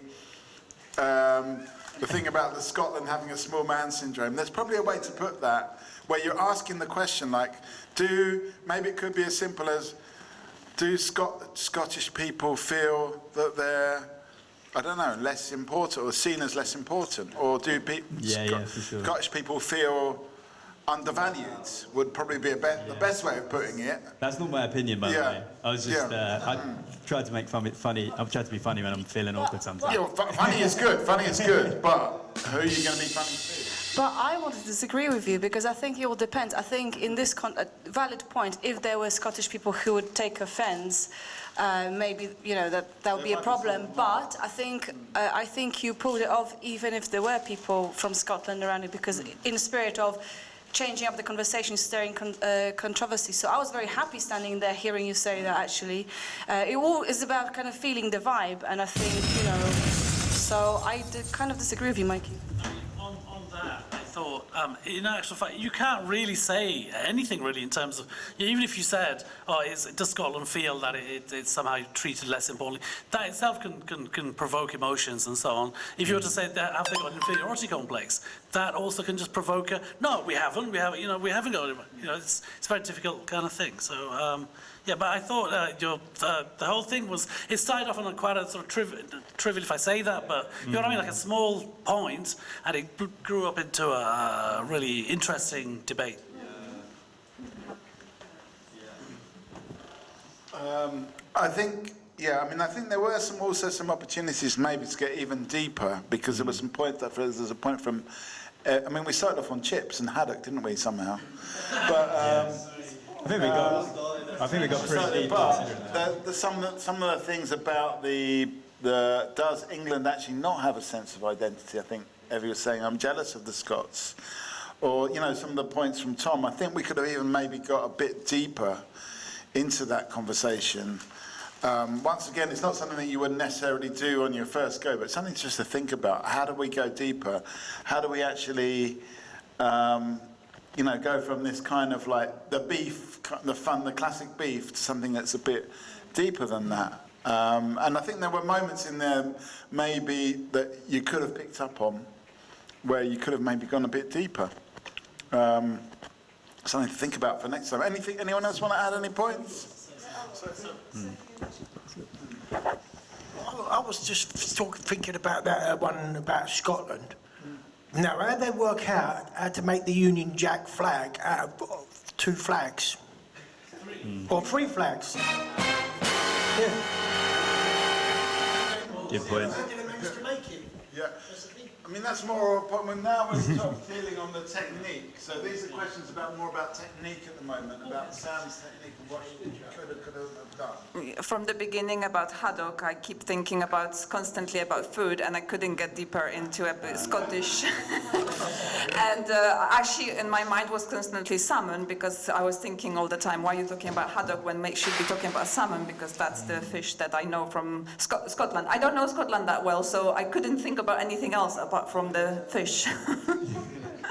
Okay, well, I mean, that's the point as well, because we know that not everyone knows Scotland, but there were some questions about, you know, the Aussie Kiwi beef, or potentially the Canadian US beef, or, you know, some of the other ones that are more. I mean, is there like I know that Ian's from Denmark, is there like a Danish-Swedish beef, for example? Maybe. So, you know, we could make it more relevant to people, because there's no Scottish people here, I don't think. My grandma was from Glasgow. Yes. Yes, it's a question. You say we could have gone deeper, which is possibly true, but when do you know when you should when you should change the subject, and how long can you be deep? Margot? I mean, I think it all depends on the overall engagement, and also your own engagement. Is conversation boring you a bit? Do you want to just change the direction by going deeper, or more superficial, or jokey, or whatever? It could be a bit selfish if I like the subject and feeling that maybe other people are bored but not me. Yeah, but you can make a proposition and see how it flies, and just as a host you have to be very good at reading the room. So you can put yourself out there, you can say something risky, but it's not up to you other people, you know. Okay, well spotted, that's good spotting, but I just want to say this, and hopefully everyone won't mind this, but I just want to say, in Talkaoke, you're never really changing the subject. That's the funny thing. You are always shifting the subject, but you're not changing it.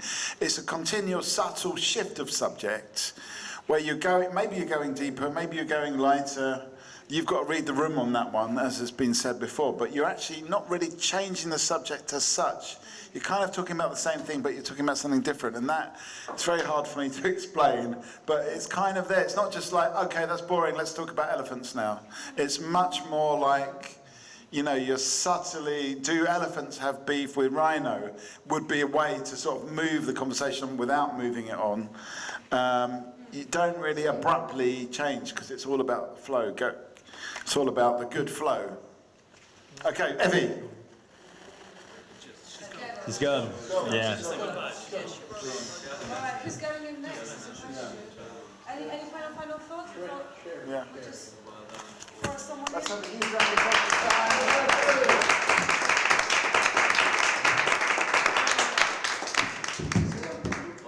That's fine, just go on the leg, just go. Sit on the crack, yeah. The headset size. Yeah, that's another thing. It's about the intro as much as it is about outro as well. Who's jumping in next? Who hasn't been? Who wants to have a go? Ian, you want to have a go? Why is it all blokes? It's opening up for you, Ian. I feel like I feel like it is. I feel like the moment is now. It's happened.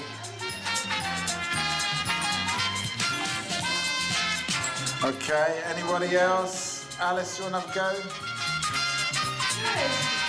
Yeah! So go more over here. And just where you've got the gap, maybe Bash and just move out the way a little bit and just sit on that crack and spin around. Yes. There we go. And as always, I will just remind you about the technicals. Just be careful. Just familiarize yourself with the inside of the Talkaoke table, how the cable is going. Before you grab this mic, just put this on like a backward pair of glasses. And then, yeah, under the head. Yeah, if you want to keep the it's a good look. It's kind of like medieval kind of headband. Put this in your pocket or clip it on, but it will fall out if it's not in deep, so that's it, yep. Okay. Nice. Just, yeah, ask people's names or... Okay, we'll go around, do names. Hello, what's your name? Hi, I'm Mikey. Louise? Paul? Brian. Oh, almost. Shahid? Brian. Andrew? Charles? Sophie? Sam? Basha? And Ayan. Okay, am I doing something wrong with the chord? Okay. Okay, so does anyone have some thoughts on what we want to get started talking about? Or yes? I don't know how this will go. This is quite a deep topic.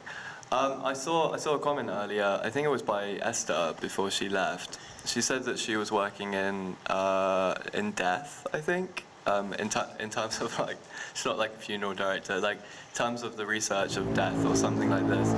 And I actually came here wanting to know about like grieving processes and how different people grieve and how we grieve as a society or as communities. And I wonder if anyone would want to talk about that. That's really beautiful. So yes, Sophie, you've got some thoughts. Oh, sorry, I'm tangled. Well, to be honest, I'm still in that process after 4 years, when I lost my dad 4 years ago. And it's still a long journey, but I've been told it's not a lot I can do, but I've got to manage it and be good with it, and not let it bother me too much. Every year I celebrate his birthday in October. I've got an anniversary coming up, which is the anniversary of his death coming up. Yeah, that's really beautiful. Thank you for sharing that. And yeah, I think, cool. Okay, so Carl Pilkington did a program on death, and he went to an African village where they actually make kests. They actually make coffins indicative of a person's life. So it's like he wanted to be buried in a big Kit Kat. A big Kit Kat, yeah. Why big Kit Kat? Because he loves them. Oh, okay, okay. Yes. Do you know, going on that, I just wonder whether sometimes tradition and kind of having the same kind of thing kind of is a worthwhile, a good thing. I just want to make a point also about Islamic background, but I'm not really practicing. Islamic funerals, they're very quick. They like within 24 hours, or within a maximum maybe 48 hours, they're under the ground and that's it, it's over. And you're told, you're advised to have your bit of mourning, but it's very sort of, then get on with your life. But I came from a funeral just last weekend, and that was a Sikh funeral, and I thought it was so nice, though, the way they made the children of the guy that died made speeches. They were young, they were 16 years old or so, and he was a very quiet guy. Even his own family admitted that he's a very quiet guy, as if there wasn't much to say about him. His own family was saying that. But his children came out and they said things that they put it in a nice way, and it was just nice to hear from them, like in that way. So we don't have that, Like having the space to talk about. To talk over the life of that person in that personal kind of way. Not all traditions. I mentioned earlier, maybe traditions are good, but in fact, not all traditions have that, or they can be quite rigid. And so there's a dichotomy there. Thank you. Yes, Mikey. Ayan, you got your.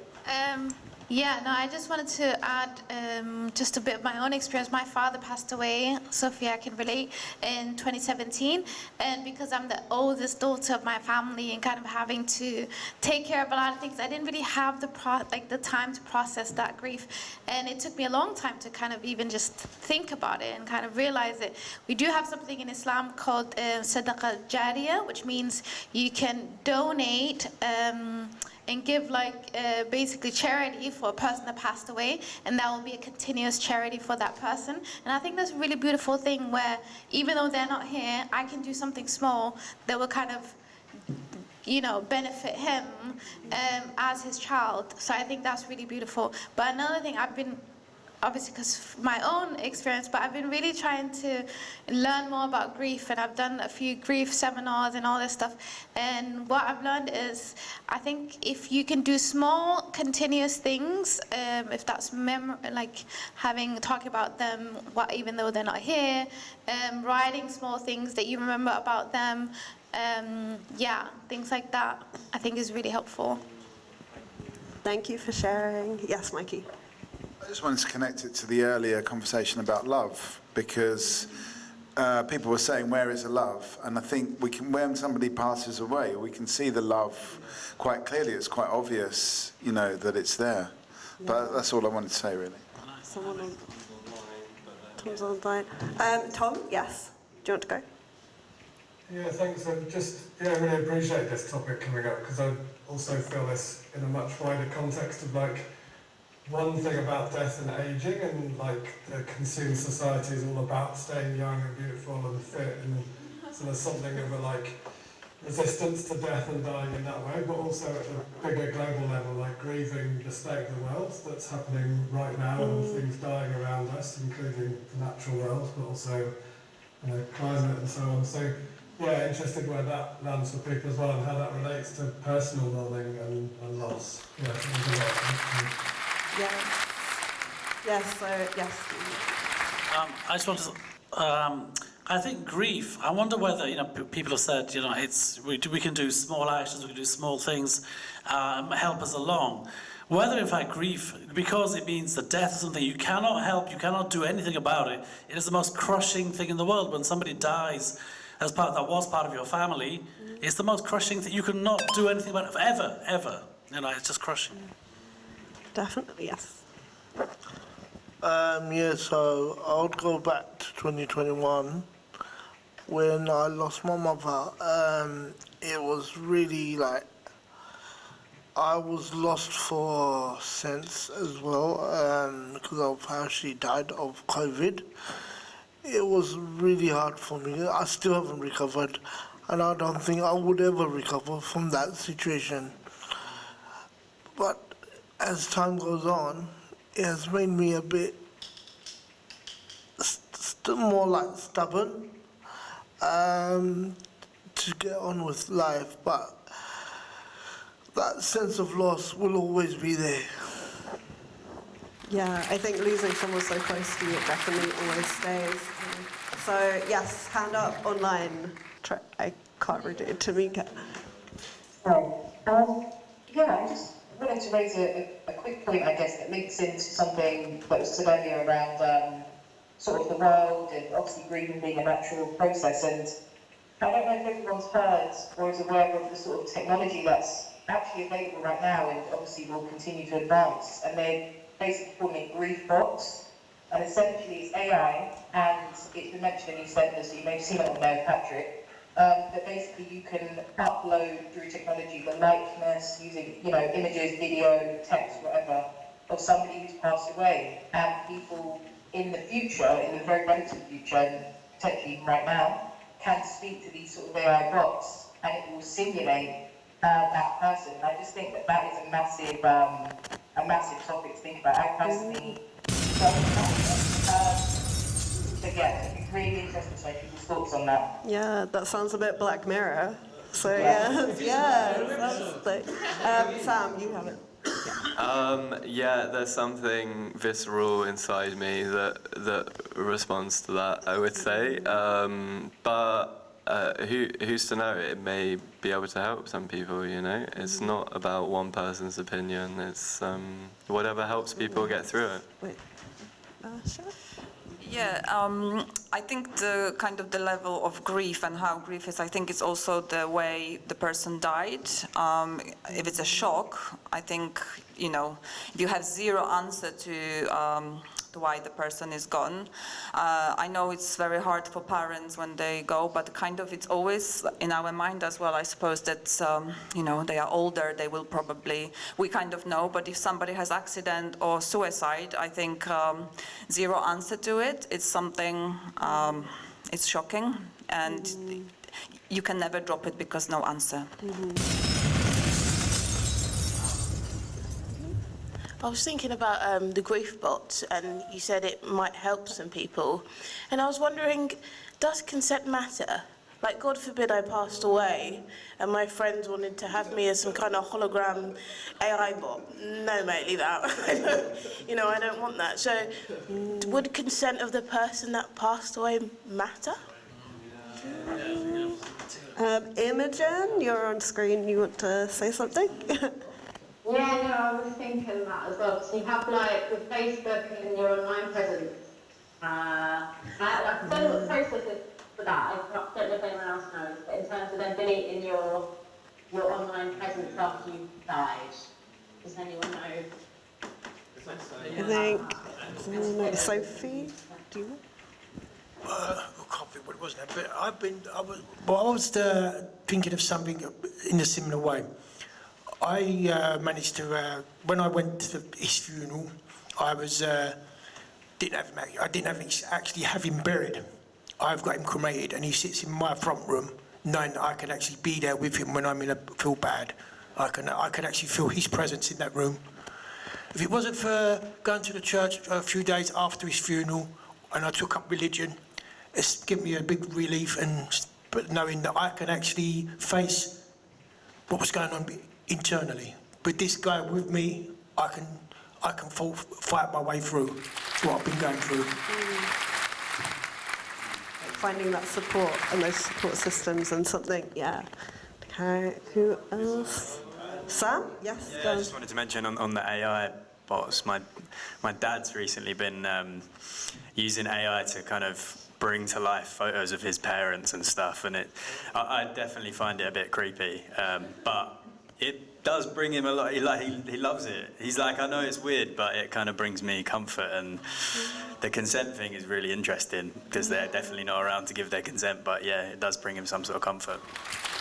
Thank you. Thank you, everyone.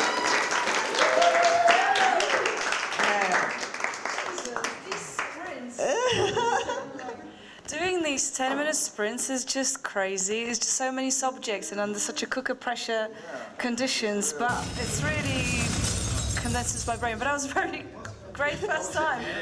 I enjoyed it. It was really interesting to hear everyone's different thoughts. I think it was difficult because I've worked as a crisis counsellor before, so it was kind of jarring in my head to listen and give, especially on such a heavy topic, everyone like the empathy and the space and stuff, but also like look around and make sure I kept like, you know, tabs on everyone.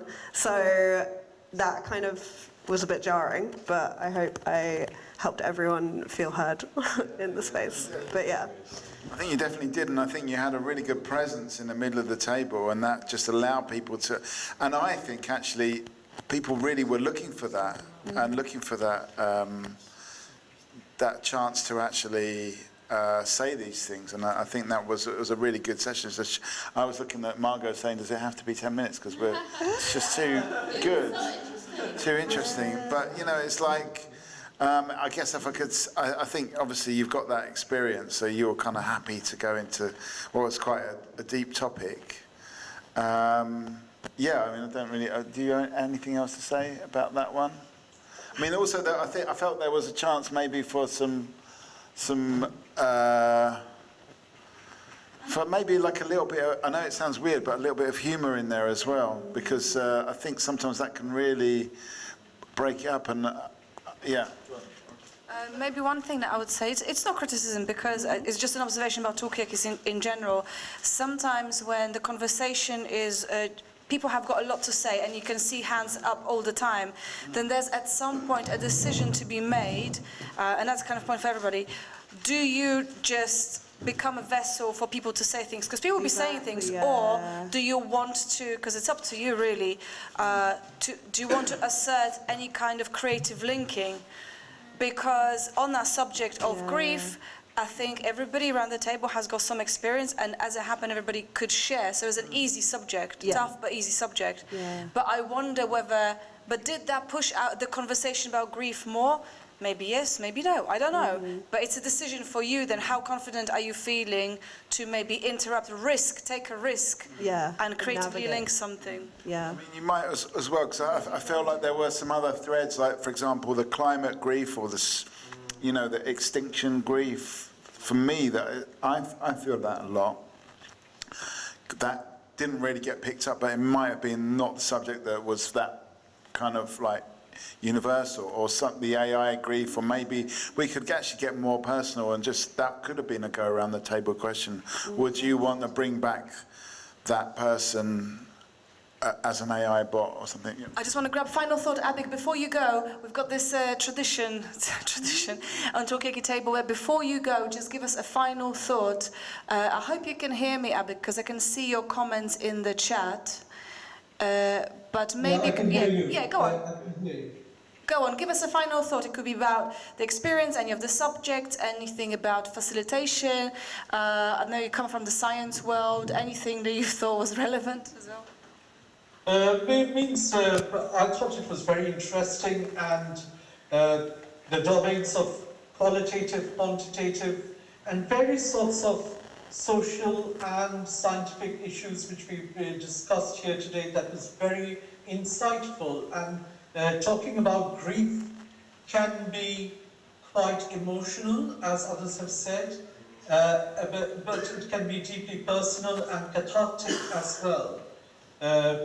So we all experience grief at some point in our life and in different ways, and sometimes it might be difficult to open up, even in a forum, because it's sitting somewhere hidden inside. So grief can have its triggers even in a discussion forum. It can create emotions which can either make you open up or can make you shut down. That's an excellent final thought. Thank you, Abby.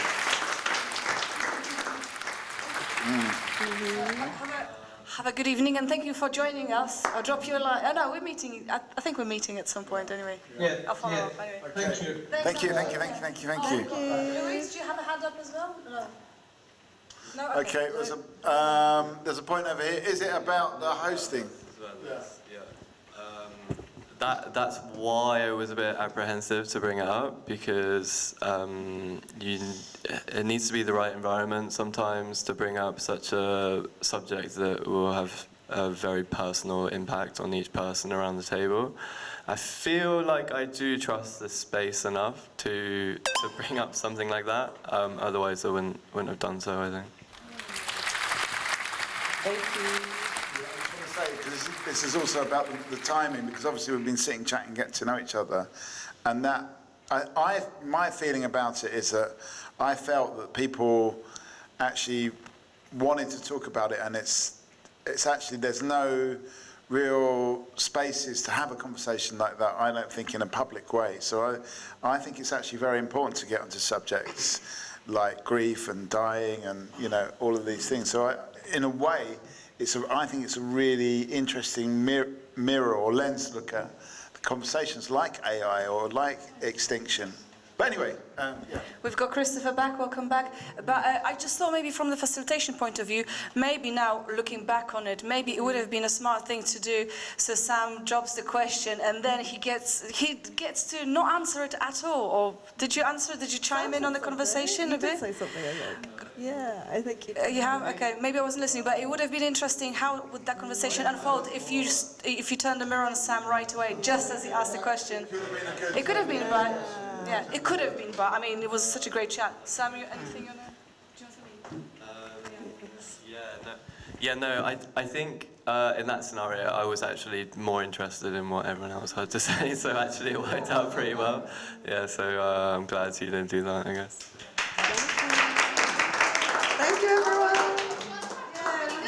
Thank you. Very, very good. Yeah. Okay, who's going to go in next? Okay, who's going in next? Have we killed it now because we made it a bit too serious? Have we killed it? We could shallow it. We've got the make it deeper card, but we could have a shallow. Yeah, shallow. Who hasn't had a go in the middle? Charles, you thinking about it?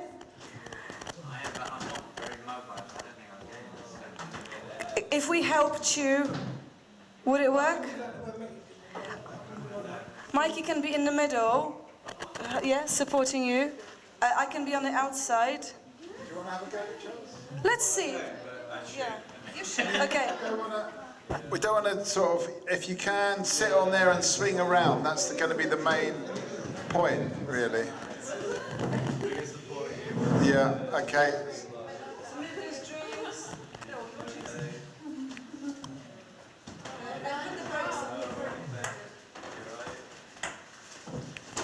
Okay, we can always, what time is it? Because we can always take down... Yeah, right. Okay, so the same for you. Maybe just, okay, we'll give you this microphone. I'm looking so, Charles, we're going to take it nice and slow. Just Charles, we're going to take it nice and slow. Just familiarize yourself with all the knobs and cables in there and how much actually space do you have, because there's not that much space. No, it's not. Then with this cord that I'm holding, maybe if you can help me undoing it, Mikey. Just keep this cord in front of you. Right, the okay, time, I'll put it in my lap, yeah. And then And then just spin one way. you got the legs in the way. Oh, okay. Yeah. But that's okay. We can. Oh, I we can't can swing with coordinating those. around you as well. So you know. Oh, Christopher, you've got a hand up. So just hold. Christopher, hold that thought. We're just starting. Charles in the middle. So yeah, are you comfortable? You happy, Charles? Yeah, how do I ask the people on the screen? Like, okay, let's hope you see their names. So, We will help you. People who can see who's got the hand up and whatnot, just help the host out. do they say their names? No, just ask them, yeah. So, Okay, so we go around the table first. I'm timing 10 minutes, so ask everybody's names and ask what they want to talk about. That is all you have to do. Okay, so I'm Charles and I'm your host. What is your name? My name's Louise. I'm Paul. Shahid. I was Brian. Khosrow. Hey, I'm Sam. I've got Sophie. I'm Margot. Basha. Alice. And you'll stretch round Ian. all together. That's great. So, you're going to have to suffer me because I've never done this before. And so we need to kick off with this most amazing song. Christopher, you're looking anxious.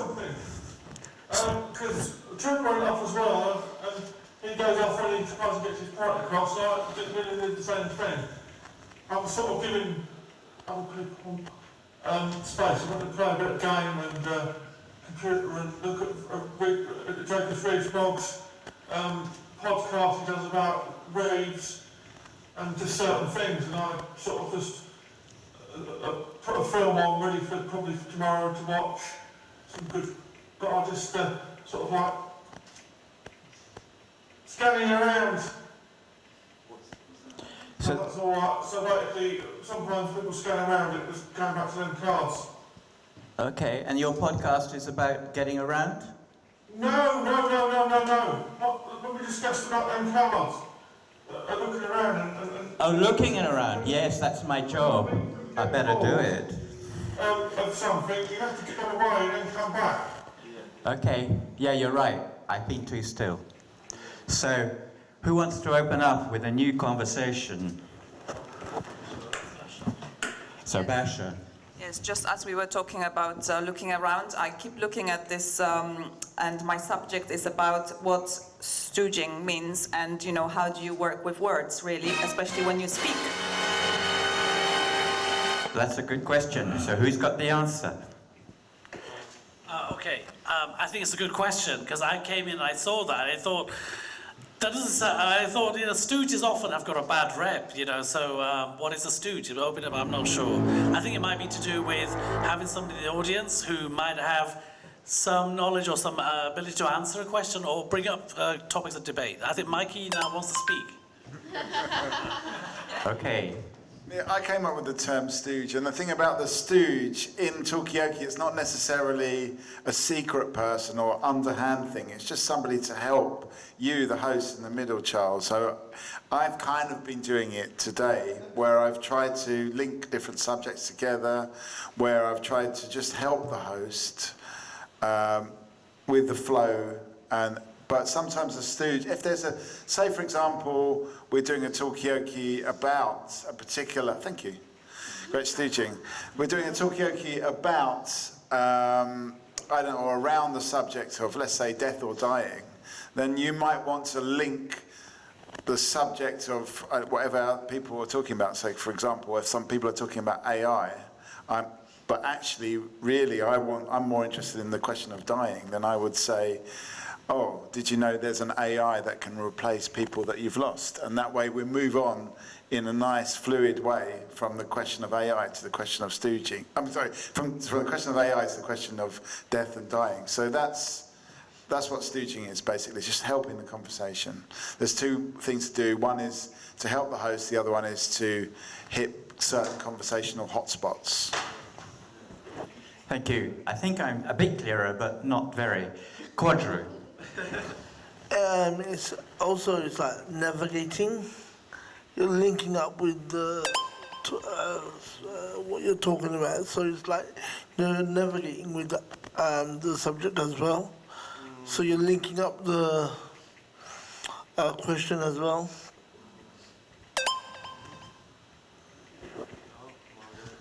Oh, she's just waving her hand. No, I'm not just waving my hand. I just wanted to ask, changing the subject really, and I'm going to give you some extra time because some of your time was taken up by explaining the rules. But I'm just wondering what got you most annoyed? Like, what were the things that got you annoyed recently? I'm just curious. What pisses you off? The war. Okay, so yeah, turn the question. Yeah, turn the question on this. What gets you annoyed? Well, Charles, turn the mirror. Oh, turn the mirror. Yes. Well, okay. Now I'm being photographed. Okay, but to be serious,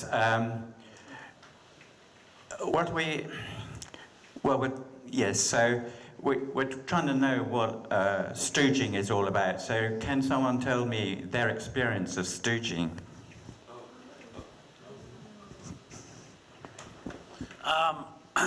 If we're talking about stooging in terms of this setup here, then I don't really have much experience. Stooging in a comedy setup, as in a stand-up comedy, I've sat at the front and deliberately with some people, I didn't want to do it, but they wanted to, and then we were picked on, and we kind of a stooge. Is that right? When you're picked on to talk, like in a stand-up comedy, you're a stooge. Is that irrelevant? It might be a relevant point. I don't know. I think it's more like prompting, but I'm not sure. We've got someone online who wants to speak. I was going to say, it's like a spy. Imogen wants to say something as well, I think. Well... Oh, sorry, Imogen, sorry!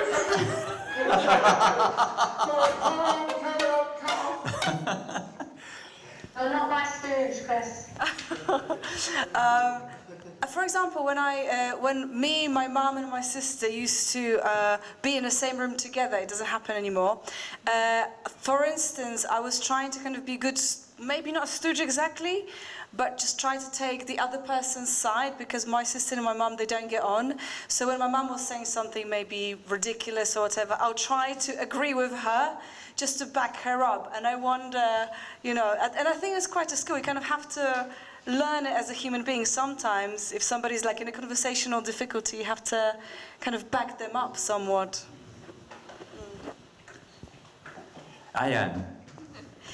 That the point Margot just made actually made me think of something like that I've experienced in terms of family dynamics. So I'm a middle child, but I'm also the oldest daughter, and I have a little sister. And there's always like a dynamic with my little sister, who's the youngest. Sometimes the youngest is very rebellious, and it's like, no, I'm not gonna do that, and I don't listen. And I have to be there in the middle, kind of going like, oh, but think about it from this perspective and that perspective, and kind of being someone that is, I don't think it's a stooge, but like being someone who kind of just makes the conversation go a bit more smoothly. More a mediator. Yeah, a little bit.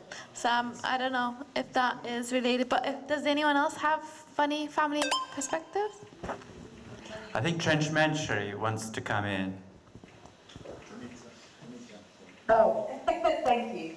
Yeah, so I actually do have an example of that as well. My partner, I would say, is definitely my stooge, probably about no, but maybe in social settings.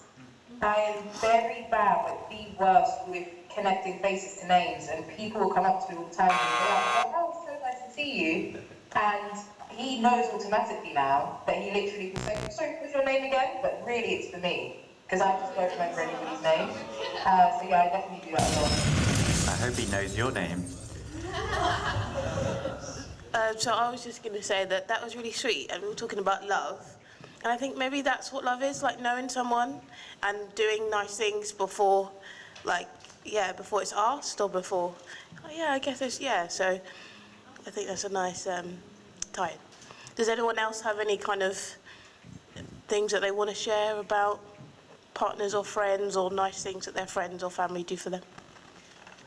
We have 2 hands up. Yeah, I'm also terrible with names. Oh, Shahid, I put my hand up and I put it down again, I'm sorry. But I can make a point, and it's actually completely kind of goes off sideways, but maybe not. Shakespeare says, parting is such sweet sorrow. So in terms of grief, in terms of sorrow, he says sweet sorrow. I mean, do we sometimes, in fact, in some slightly morbid sense perhaps, feel pleasure at the thought of, not of grief, but of sadness, of sorrow? And is that because somehow we are fundamentally self-pitying as a species, as a creature, as a person, as a psyche? I don't know. Sweet sorrow, that sounds interesting. Perhaps it's because actually having the courage to grieve is getting it out of your system, which is a good thing. So, I don't know. Who's got a comment on this? Margot. I was just thinking about being a stooge for the person that you love, but also we were talking about community. Can you be a stooge for like the human, the fellow human, for the community? Because I think, I'm thinking back to Talkaoke, we're all kind of working towards a conversation. We're essentially strangers. Some people know each other a bit more than others, but essentially we're a bunch of strangers. But somehow there seems to be some kind of agreement that we do want people to shine, or we want people to say, we want this conversation to go well. And I wonder whether that could be could that be a way of going through life? Wow. Okay, Sam, what have you got to say? I think it all ties down to responsibility. So, is it Tanika online? What she was saying about her partner and how they obviously take some responsibility within their relationship to do those actions and be that stooge. And I think in a community, being a stooge is about taking responsibility for that community, and that's how you get engaged. Thank you. And I think Imogen would like to come in here. I was just going to say, I have an experience of being a bit of a stooge at anyone ever has an assessment day for a job where it's dog eat dog? It's a bunch of you in an interview situation, brutal. But I had to sort of play a bit of a stooge, just I kind of knew it was going to make me look good in the interview, but helping other people get their points across a little bit, if that makes sense. So it was kind of trying to be kind, but with my own interests there as well. So I don't know if anyone else has had that selfish experience. Well, if it gets you the job, it's well worth doing. I think Mikey. Yeah, definitely. I mean, I can definitely relate to the not recognising people, because for me it's not about the name, it's about the faces. Like, I will apologise in advance to every one of you here and those people online. If I meet you, I may not recognise you, because I'm not very good at that. But various partners I've had over the years have been more or less helpful with that. Some just go, ha, ha, ha, ha. Yeah, it's hooks now, isn't it? But others actually do help out. So different people have, you know, had different levels of helping out and actually because people are very offended if you don't remember them. But what I tend to do, I've got like a secret weapon because I can remember people, I just can't remember their faces. So as soon as I've worked out who they are, I just pull out a really obscure fact about them from a previous conversation 5 years ago. And then sometimes that works, sometimes it doesn't, because sometimes I still don't know who they are, or I get it wrong. I too am like that. So I remember what people wear, not what their name is. But once I had to forget someone's name, I didn't have to, but I did. And so someone said to me, what you do is you spell the name. So I asked this guy, big American guy, and it was an important thing for my dad's work. And he said, my name's Smith, S-M-I-T-H. I felt so bad, I will never do that again. I just wanted to go with what Imogen said, that yeah, my daughter, this thing of ameliorating and kind of balancing out what people say and kind of helping the conversation along. My daughter at school sometimes refuses to put her hand up, doesn't put her hand up because she feels it's kind of like being too good, like kind of goody two-shoes, and that's going to have a knock-on effect on her sort of persona. Thank you. No, I found really interesting what you were saying about, because I'm completely the other way. I can't remember names and I always remember faces. So, you know, if I met someone 20 years ago, I'll see them again and I'm like, I met that person. I have no idea what the name is, but I met them and I just keep thinking where and how. So immediately make me feel like how different we are, like no matter what. And, you know, the fact about this essay, you know, I was reading about it actually today before coming, I'll be honest, because I don't remember names and I did a ChatGPT, how do I try to remember the names of people when they introduce?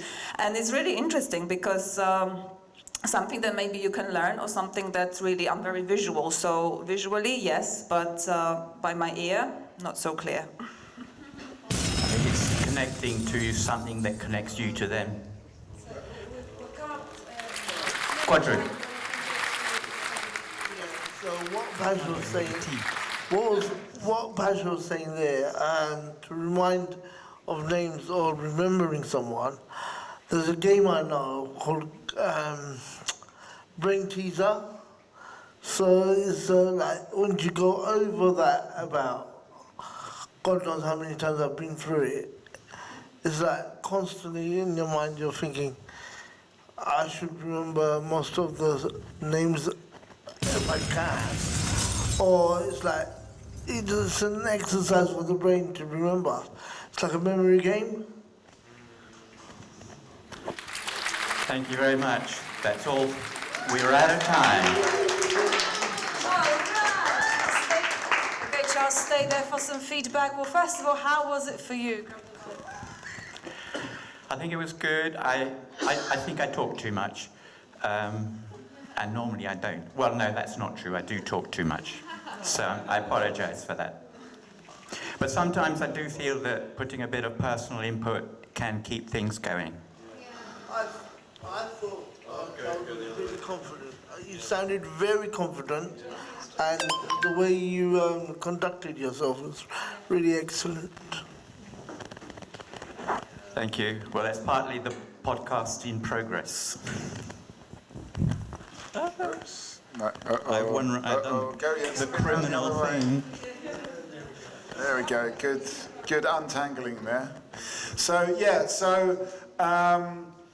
In the middle, it's not really the place to do an anecdote. So what you've got to do is think about, how do I turn this anecdote into a question that other people around the outside, it's their privilege in Talkaoke to give the anecdote. So what kind of question can I ask? Because it's a good point about being embarrassed as a child, not remembering someone's name, spelling it out. But what question could you ask that would elicit a similar anecdote from the people around not necessarily the same anecdote, but something similar?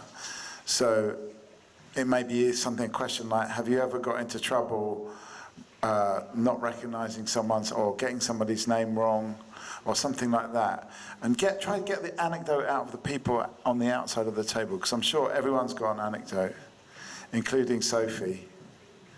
But have you got a final thought for maybe Charles? Just get Sophie's final thought. Sophie, your final thought.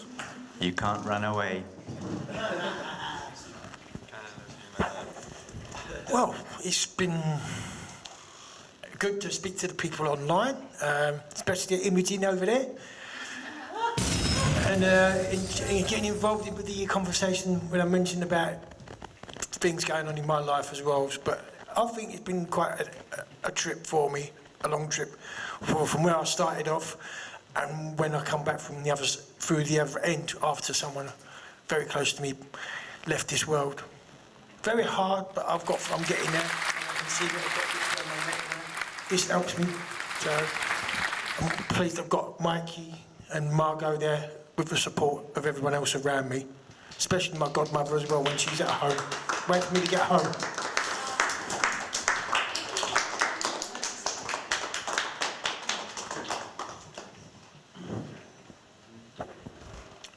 Any final thoughts, Charles, before you vacate the table? Any questions? Me? Yeah. I think it's helped amplify where I went wrong, and that's a good experience. I will try and do what you do and work more on antidotes and shut up. It's very, very hard. It took me about 5 years to learn to just, turn what I thought into a question to elicit ideas from other people around the outside. Yeah, can I say one thing? And it was kind of when you were in the middle as well, Paul. When you hand the mic to someone, Mikey's so good at this. He'll force it. It'll be like very much like, okay, you're up kind of thing. I think, yeah, that's kind of what I've tried to learn as well. Of you don't just make a positive exactly. action. Yeah, exactly. Like you really want to know what they're saying. Yeah, no, that's a good point. Yeah, and then Yeah, Margot. No, but it's true. And again, I think that because hosting Talkaoke is obviously an intellectual effort, but it's also a physical performance. It is a performance. We treat it as a performance as well. And I think part of that is how you handle your props, but also what do you do with your voice? If you speak in one way, could you, what's happening? How that impacts the conversation? Can you elevate somebody when that was an excellent point, or okay, we're talking about, maybe it's a bit comedic what I'm doing right now. I'm kind of exaggerating, but because it's a listening experience as well. And you can say things in a monotone way and people will hear it in one kind of way, but if you keep it unexpected, and then that could be a different experience. Anyway, yeah, it's a good point about the mics.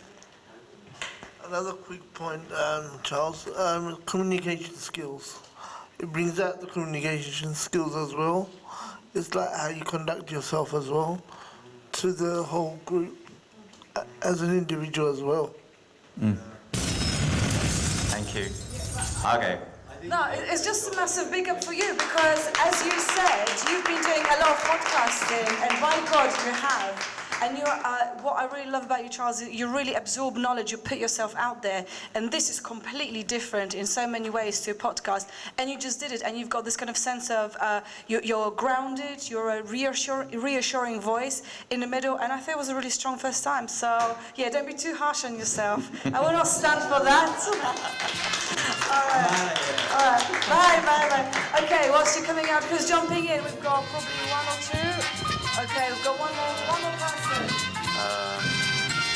Yeah, Charles, do you need a hand getting out the middle? Are you okay?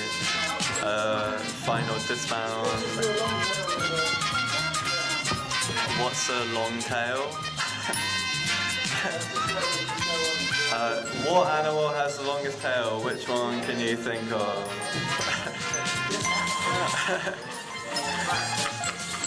Fox. I think foxes have pretty long tails. In fairness, very, very bushy. Yeah.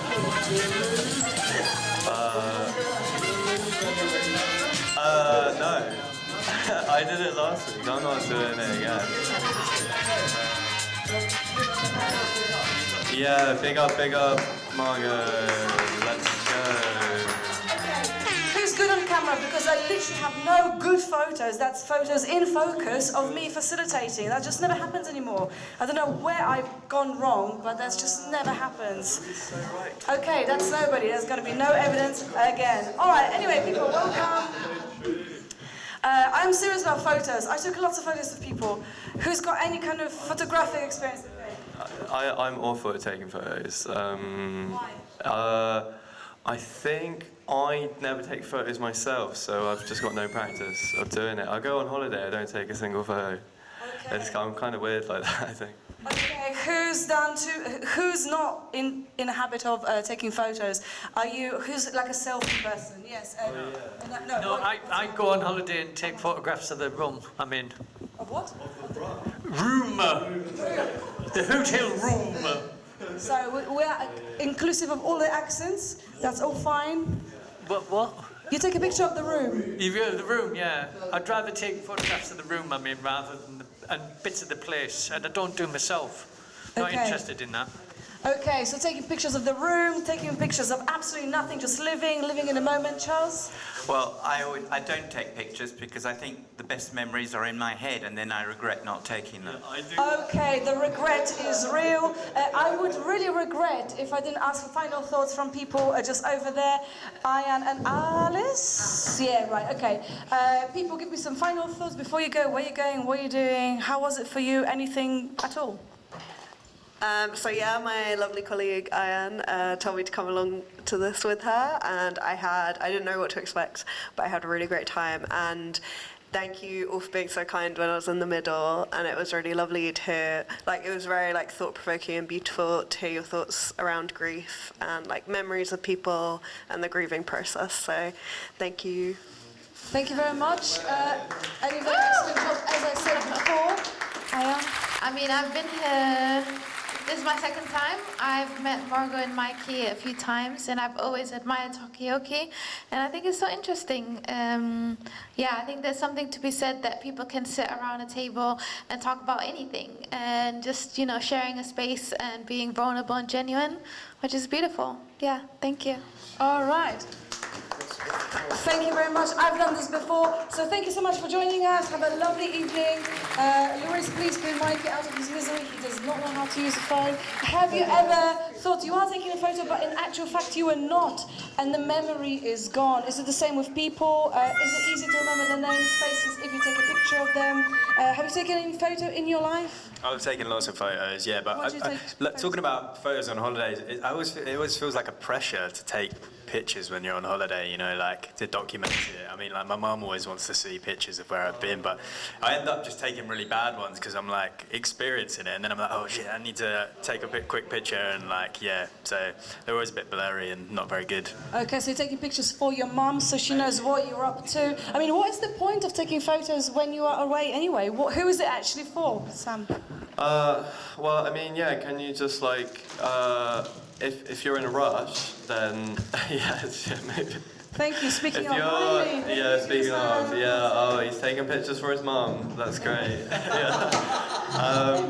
Okay, so I mean, can you just if you forget, can you just go on Google and just type in the landmark you're at and just take a photo from there? Oh wait. Okay, wait. You have to give us a final thought. This is it could be an audio snapshot of this. It's not a photo, but you have been filmed. Hope that's okay with everybody. You have been recorded. Two final thoughts. The first one is going back on the memory thing. Nobody mentioned mnemonics. Where you can. What is that? So a mnemonic is a system where you might attach words with images so as to help you remember something. There are different kinds of mnemonics. I don't know much about them. But I once did learn a mnemonic to memorize the sequence of the planets in the solar system. So people often get mixed up between, for example, Jupiter and Saturn or Neptune and Pluto. There's a mnemonic where you have a word sentence where each letter of the first letter of each word gives you a clue as to the planet, and it's in sequence. So I learned the mnemonic, and then about 2 months later, or however much later, I forgot totally, so it didn't work. Yes. Yeah, anyway, that's the first one, lost effort. It wasn't much of an effort, but it's a little thing I just tried. Can I just say something? Yes. It's for jokes, quality only. Wasn't there a pneumonic plague that killed half of Europe? But everybody forgot about it. There was a bubonic plague that men went crazy over. Yeah, thank you. Okay, sorry about that. Second point, I'm going to an interview tomorrow where I'll be the interviewer. That's for a project that I'm on to document the progress and development of Bengali. My background is Bengali. Bengali drama and plays in the East End. So I'm interviewing somebody who's done some plays and is director, and I wanted to get some tips and just see how one does this, because I've never done it. So it'd be a one-to-one, though, so a little bit of a sense. So, okay, Kozra's got some experience which he can share, so, yeah, go on. So, what I was going to say, have you ever been a producer as well? Not a producer, but I have been a Give him a director mic. of theatre. Okay, so what are you asking for? So you're asking for tips on how to do one-on-one interviews, how to do drama, how to produce, how to audition? Well, these are... No, I wasn't asking, I was saying goodbye. However, tips on how to conduct one-to-one interviews so that you keep the conversation going, you don't ask dead-end questions, so it just sort of stops, you keep the flow of the conversation, which is similar to some of this, though it's a different setup. Okay, since you decided to stay, which is fine, Paul, you're going, so do give us a final thought. But I'm just curious, has anybody ever had to conduct an interview? How did you cope? Have you ever had an audition? Have you ever auditioned other people? Just what are your tips and tricks, and or none of the above, and we'll go to final thoughts from Paul. You had your hand up. What did you want to say? It doesn't have to be about anything. I can't remember. Great. Sorry. No worries, Paul. Final thoughts and then Mikey. All right. And then so I'll answer your question as well. I've actually done employability work with young people. So I've done interviews, like role-playing scenarios there with people who want to actually talk about going to a job before they actually get there, which is quite handy sometimes. It helps not being a person they know as well. So, finding someone who's a proper person to talk about to it helps. Anyway, final thoughts. It was a joy and a pleasure. I've dreamt about being in the middle and for now years. In 2026, for years finally. and years and years.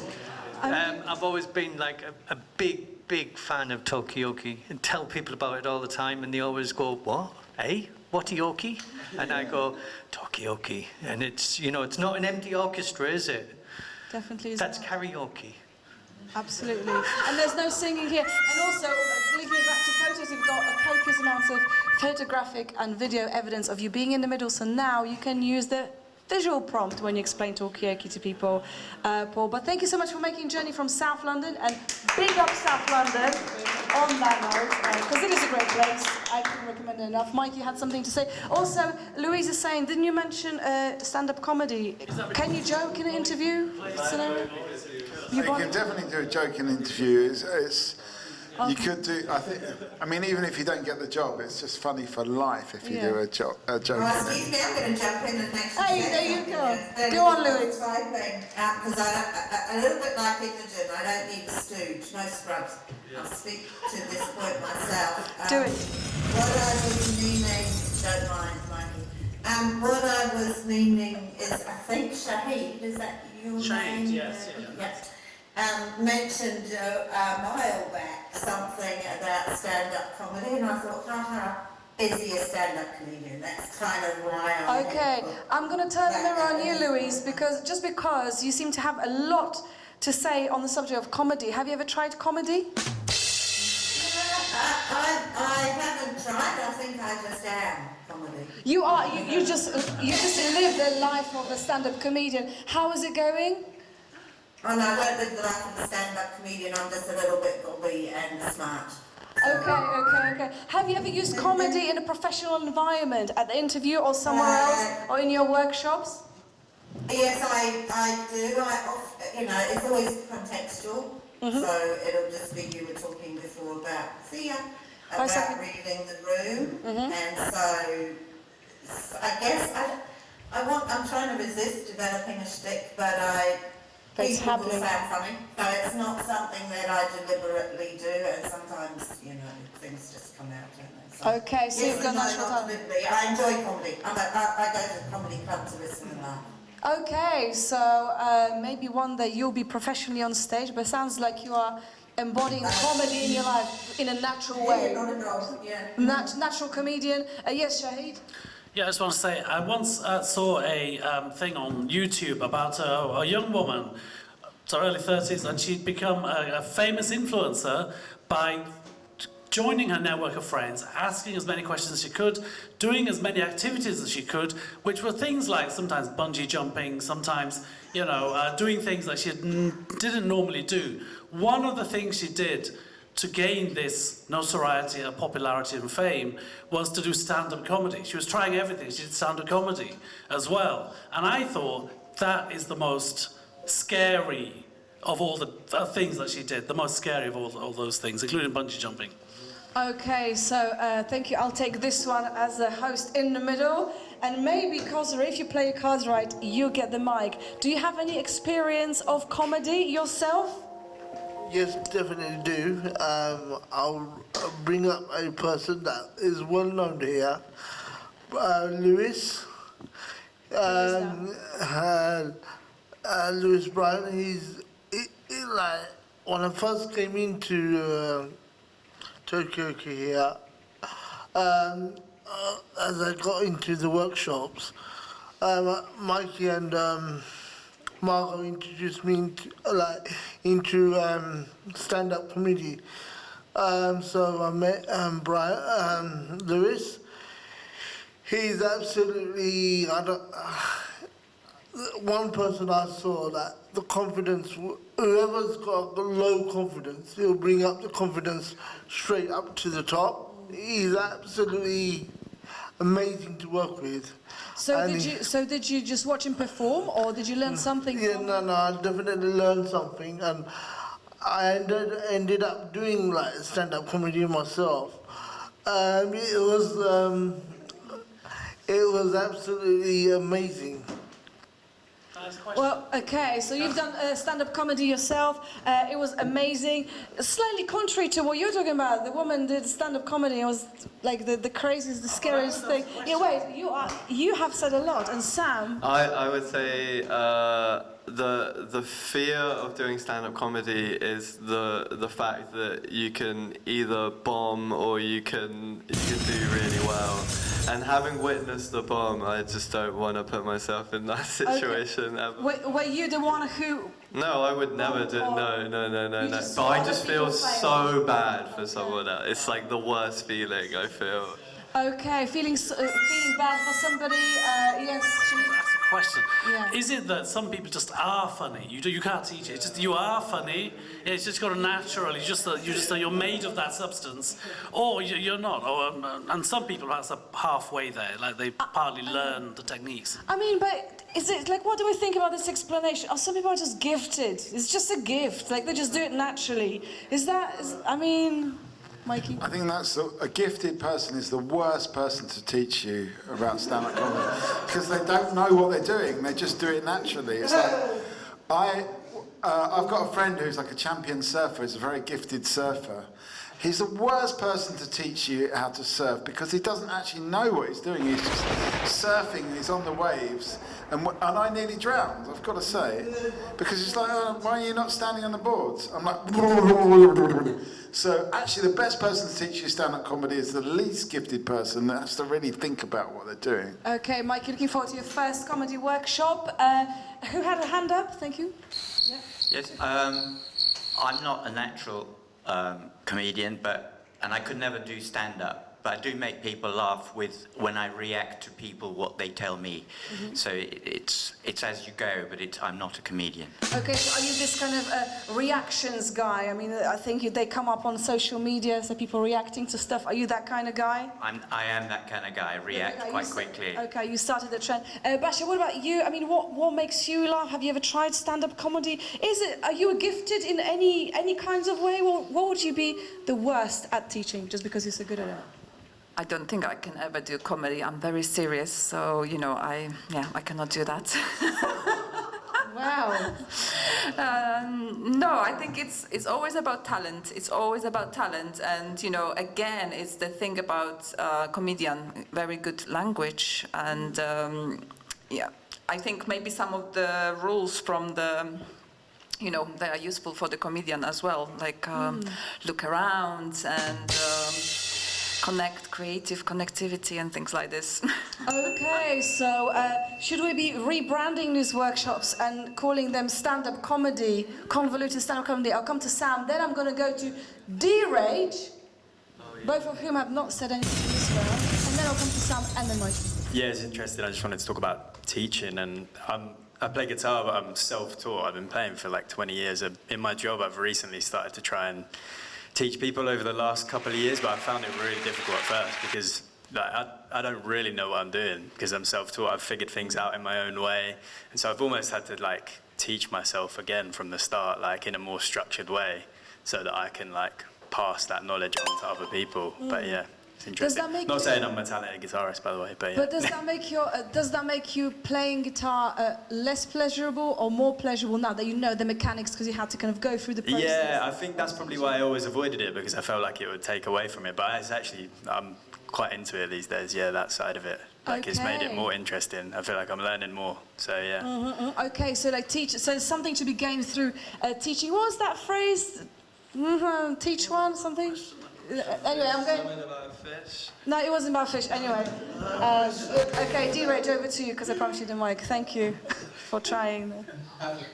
People have told me that I'm quite good at teaching, things, and I've taught different things, and now, thinking about what Mike said, is now I'm starting to think if I'm really untalented in all these things.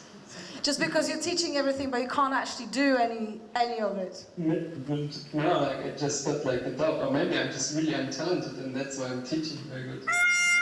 Wow, that's a big question. Wow. Okay, what's your biggest fear? What would you like to be talented in, but you're not sure if you are? Good question. I don't know. Great hosting there. How to kill the flow.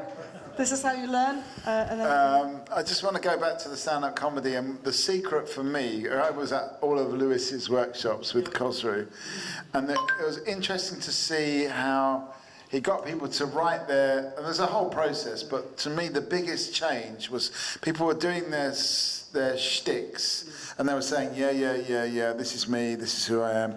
And then when they put emotion into it, I get really angry, or something like that, or I really love my kids but I hate them at the same time. That was when things started to really take off, and it actually, even though it was injecting emotion, which could be all sorts of different emotions, it actually made it more funny as well. Okay, so power of emotion to convey a story, a comedy. Can you be funny without any emotions? Sam, I promise Sam, then Basha. Yeah, I was gonna say maybe it's something about being professionally funny. There's something odd about that to me, as in I think everyone knows how to be funny, but it's more like a natural, just be yourself kind of way of doing it, rather than oh, I'm doing this to intentionally make someone laugh, as a thing in itself. So if you're aware that you're funny and you're making people laugh, is that cringe? Is the question from Sam, I guess. Basha, then... then I'm going to go to Shahid, because I promised, and then other people. teaching, I kind of, when you talk about teaching, but also about comedy, I kind of think about family, because if somebody in a family partner is trying to teach another partner to drive a car or something, it's always the worst, and it's always it's an argument, but also quite funny, because it's shouting, yelling, and like, it's not, so I'm just thinking about teacher, is it always just a professional? You have to be a professional, even if inside you're a little bit angry, or like a little bit like, ah! It's annoying, but it's very professional. But teaching family, even like language, with me trying to teach Polish anyone, I get very frustrated. Yeah, because we keep saying pierogis, like it's plural. It's already plural, guys. Anyway, just saying. It's an in-joke, yes. It's their prerogative to say that. Listen, it's not free-for-all. There's still some order here. Okay, Shahid, yes. Does Mikey always wear tropical shirts no matter what the weather? Yes, he does. Okay. Yes, he definitely does. Not only that, he does so many other things. If you're around, you'll see what he does. Yeah, okay. It's really funny. Just stick around. We really rolled out your final thoughts, haven't we? Imogen, you had your hand up like years ago. Do you remember we were going to say something about comedy? But also, our teachers just walking, I don't know, like anger bombs. You have Jaeger bombs, all the anger bombs, because they can't express the frustration, the real emotion of teaching. And our partners just are really terrible at teaching us anything, just because they just get too emotional and it all ends in argument. And if a couple is fighting, I mean, where's the love? Who's got the final laugh? Yeah, Shahid, yeah, go on. I think teachers, there's a lot of repression of emotion, but somebody has to be good. And I think we are all superheroes in one way or another. So, and there's that in us to be that person in the room, the only person perhaps, who is going to keep the balance of the force, the goodness. Okay. So I've got a question. Actually, guys, it's been really great today, but we are coming to our final thoughts. But I just want to know, what's the last emotion that you suppressed? What's your favourite emotion to suppress? You don't have to answer that, but I'm just curious. Mikey, what's your favourite? I'm always, and it's the worst thing you can't suppress, is laughter, because I always like thinking of something that's funny. Maybe I can't say it because it's the wrong moment, context, as Louise said, and then I'm like. And then I can't. It's laughing and emotions. Are you suppressing happiness? Oops, I'm suppressing. So can you suppress the saliva a bit more? I just drilled on the microphone. We'll get a new sponge for the next gig. Yeah, we should. Okay, so for you, suppressing happiness is quite commonplace. What emotions do you tend to suppress? It could, yeah. None. I can't. I'm full of emotions day and night time.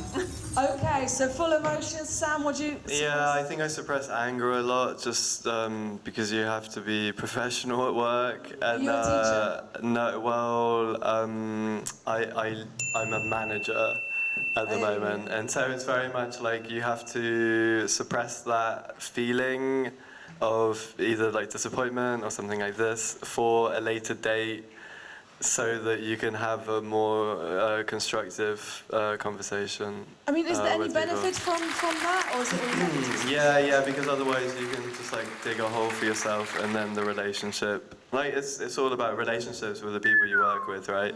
And you don't want to put stress on that, so I sometimes bite my lip to maintain good relationships with people I work with.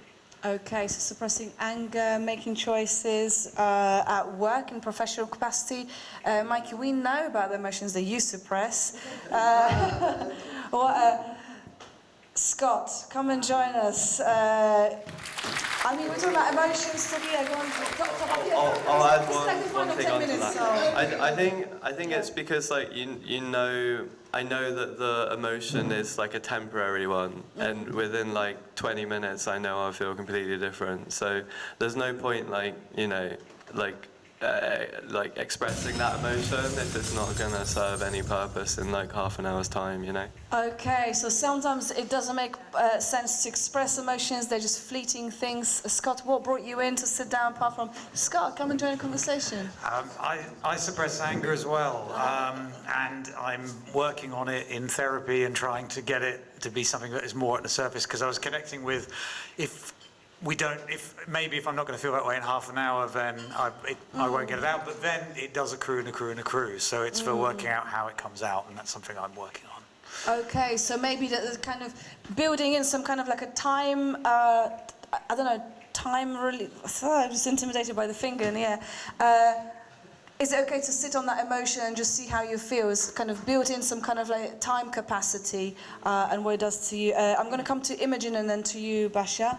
Imogen, thank you. I was just going to say, how do you know in sound that it's not coming out in other actions?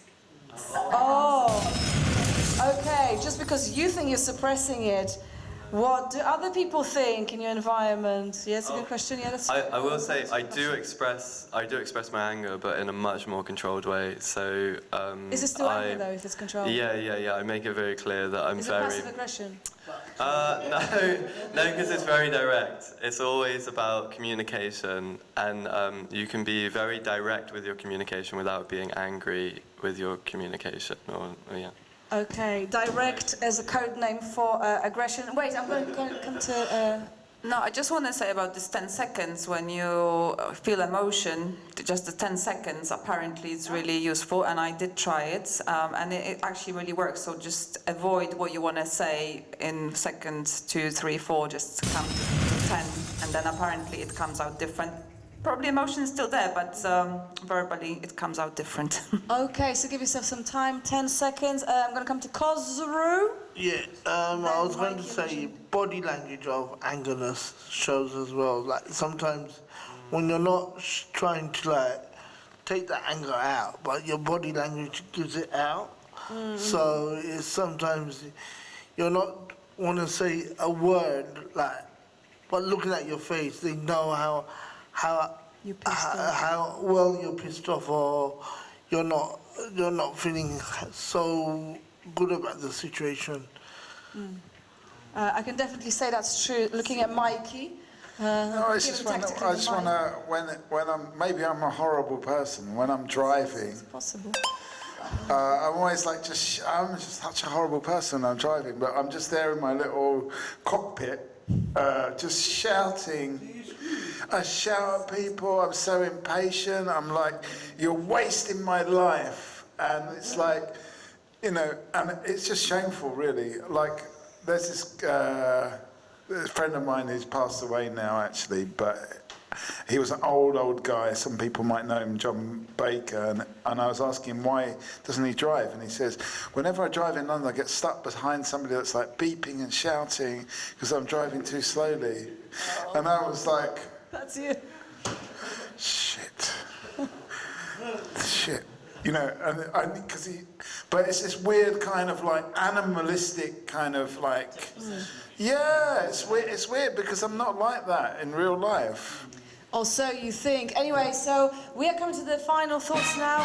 Shahid, do you want to do your, you had your hand up now. I don't know, we've got like 30 seconds now, so I'm going to go around a circle. I will just randomly, maybe we'll just pick on someone online. Who wants to kick us off with the final thought? It doesn't have to be about anger, it could be something, we're talking about road rage back again. We talked about path rage. If I was very clever and I was listening to that entire evening, I could do a recap of everything, but I might not be able to do that because it's the final thoughts. But yeah. Yeah, it's been a fantastic show, as usual. And Wait a second. Mikey is going to press record. Is it recording? Okay, take your time. And then I think I've done it, but I've still got to hit record. Okay. Well done. It's been an absolute pleasure, and it's been a fantastic show as usual. You guys are every Talkaoke show I've been here. You've raised the bar from 1 to 100. So again, it's been a marvelous show so far, and I hope you guys carry on with the stuff you do, because you guys bring out the best out of people who have suffered like mental health and other personal issues as well, emotions as well. So it's really been great, and carry on the good work for 2026. All right. Shout out 2026. It's March already, but it's never too late. Thank you, Khosrow. Thank you for joining us on this journey tonight and many other nights. Final thoughts, where we're going next. It can be shallow, guys, so don't feel like it has to be meaningful or deep. Yeah, I think the topics today have been really good. It's been great to see some new people come along and get in the middle as well. That was really brilliant. Yeah, everyone did a really great job. I think we learned a lot about how to facilitate conversation here, how to have some great conversations. So well done everyone, that was wicked. Nice one, thank you very much, Sam. Because you did have a go in the middle, but that was previous month, so you have done your stint. Great. Final thoughts? Do you have that, Louise? I discovered something new about myself today. I thought I hated mayonnaise, but I was adventurous and I tried a sandwich with mayonnaise in it, and it was alright. All right. Listen, we're really happy to give you a platform to talk about your experience with mayonnaise, you know. Where's the hierarchy? How's the hierarchy looking? Mayonnaise, ketchup, and mustard? What goes first? And brown sauce, yes, I remember Britain, that's true. I think mayonnaise is still at the bottom. Okay. But I can do it. You can I can eat it and not I had the whole sandwich, so it's okay. Ketchup, I think, is at the top. Okay, it's got to be the ketchup, yes, Mikey? You can tell Larice is not a journalist. Why, Mikey? Because journalists never reveal their sources. Larice, you took us all by hands and you walked us into this massive wall that was this joke. So thank you. But we won't hold it against you. We're very happy for your mayonnaise journey. May long continue. Drage, your final thoughts, thank you. Yeah, I have two observations. One is, I think, like the 10 minutes, like it felt it was way more than 10 minutes, but it wasn't it wasn't slow. Yeah. And another one, I also found it very interesting how, depending on the topic, the rhythm of the conversation changed. So it means it's like the topic. Yeah, the topic has a big impact on the conversation here. Yeah. Okay, so different topics carry different rhythm of the conversation. Also, we challenged the concept of 10 minutes. We made it faster or slower, I don't know, either or both. Both. It's a great experience, a great achievement. Thank you very much, Drage. Yes, Louise.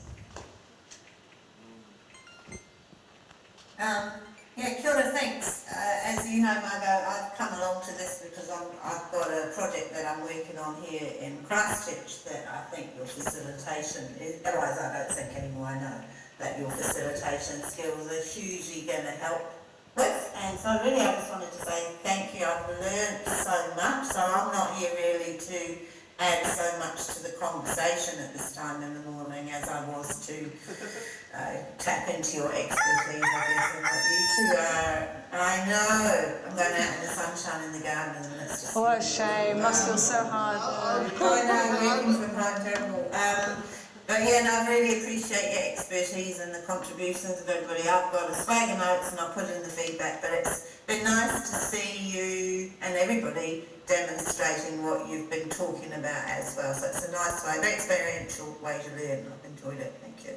Awesome, thank you so much, Louise. And maybe, good luck with your projects, number one. And secondly, I've never been to New Zealand. It's just a short 26-hour plane ride away. There you go, maybe see you there. I'll see you in London. Because you used to live in London. That's a better idea. Yeah, okay, well, we'll meet you in person one way or another.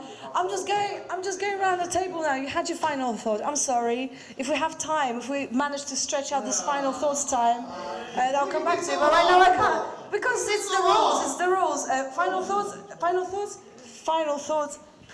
Final thoughts? And also Imogen, final thoughts. Who's going to... Okay, go on. Keep it quick, yeah? Right. I know, but there's... One final special thought is I hope to see you guys next time. When is the next show, Margot? in a month's time, in exactly the same place. This is where Republic is. 8th of April. It's just after Easter. No? Oh. 6th of April, 6th of April. No, it's the 7th. 7th of April. Listen, I don't know. The first Tuesday of April. First Tuesday of April. Somebody check the website. I think it's the 6th of April, Okay, isn't I'm it? taking a mic. This is a rubbish final thought, but very factual, and I appreciate that. Final thoughts, people. 7th of April. No, you had your final thought.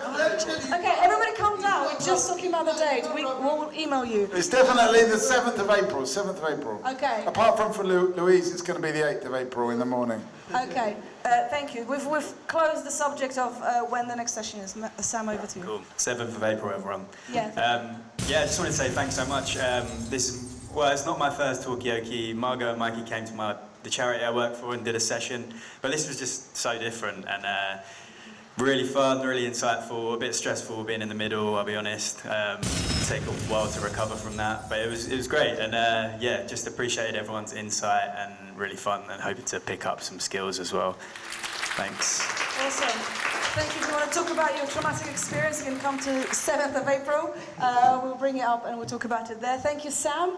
Very brave indeed to jump in the middle. Mikey, I can see your hand. However, I'm collecting final thoughts. If you say now, you can't say anything ever again tonight.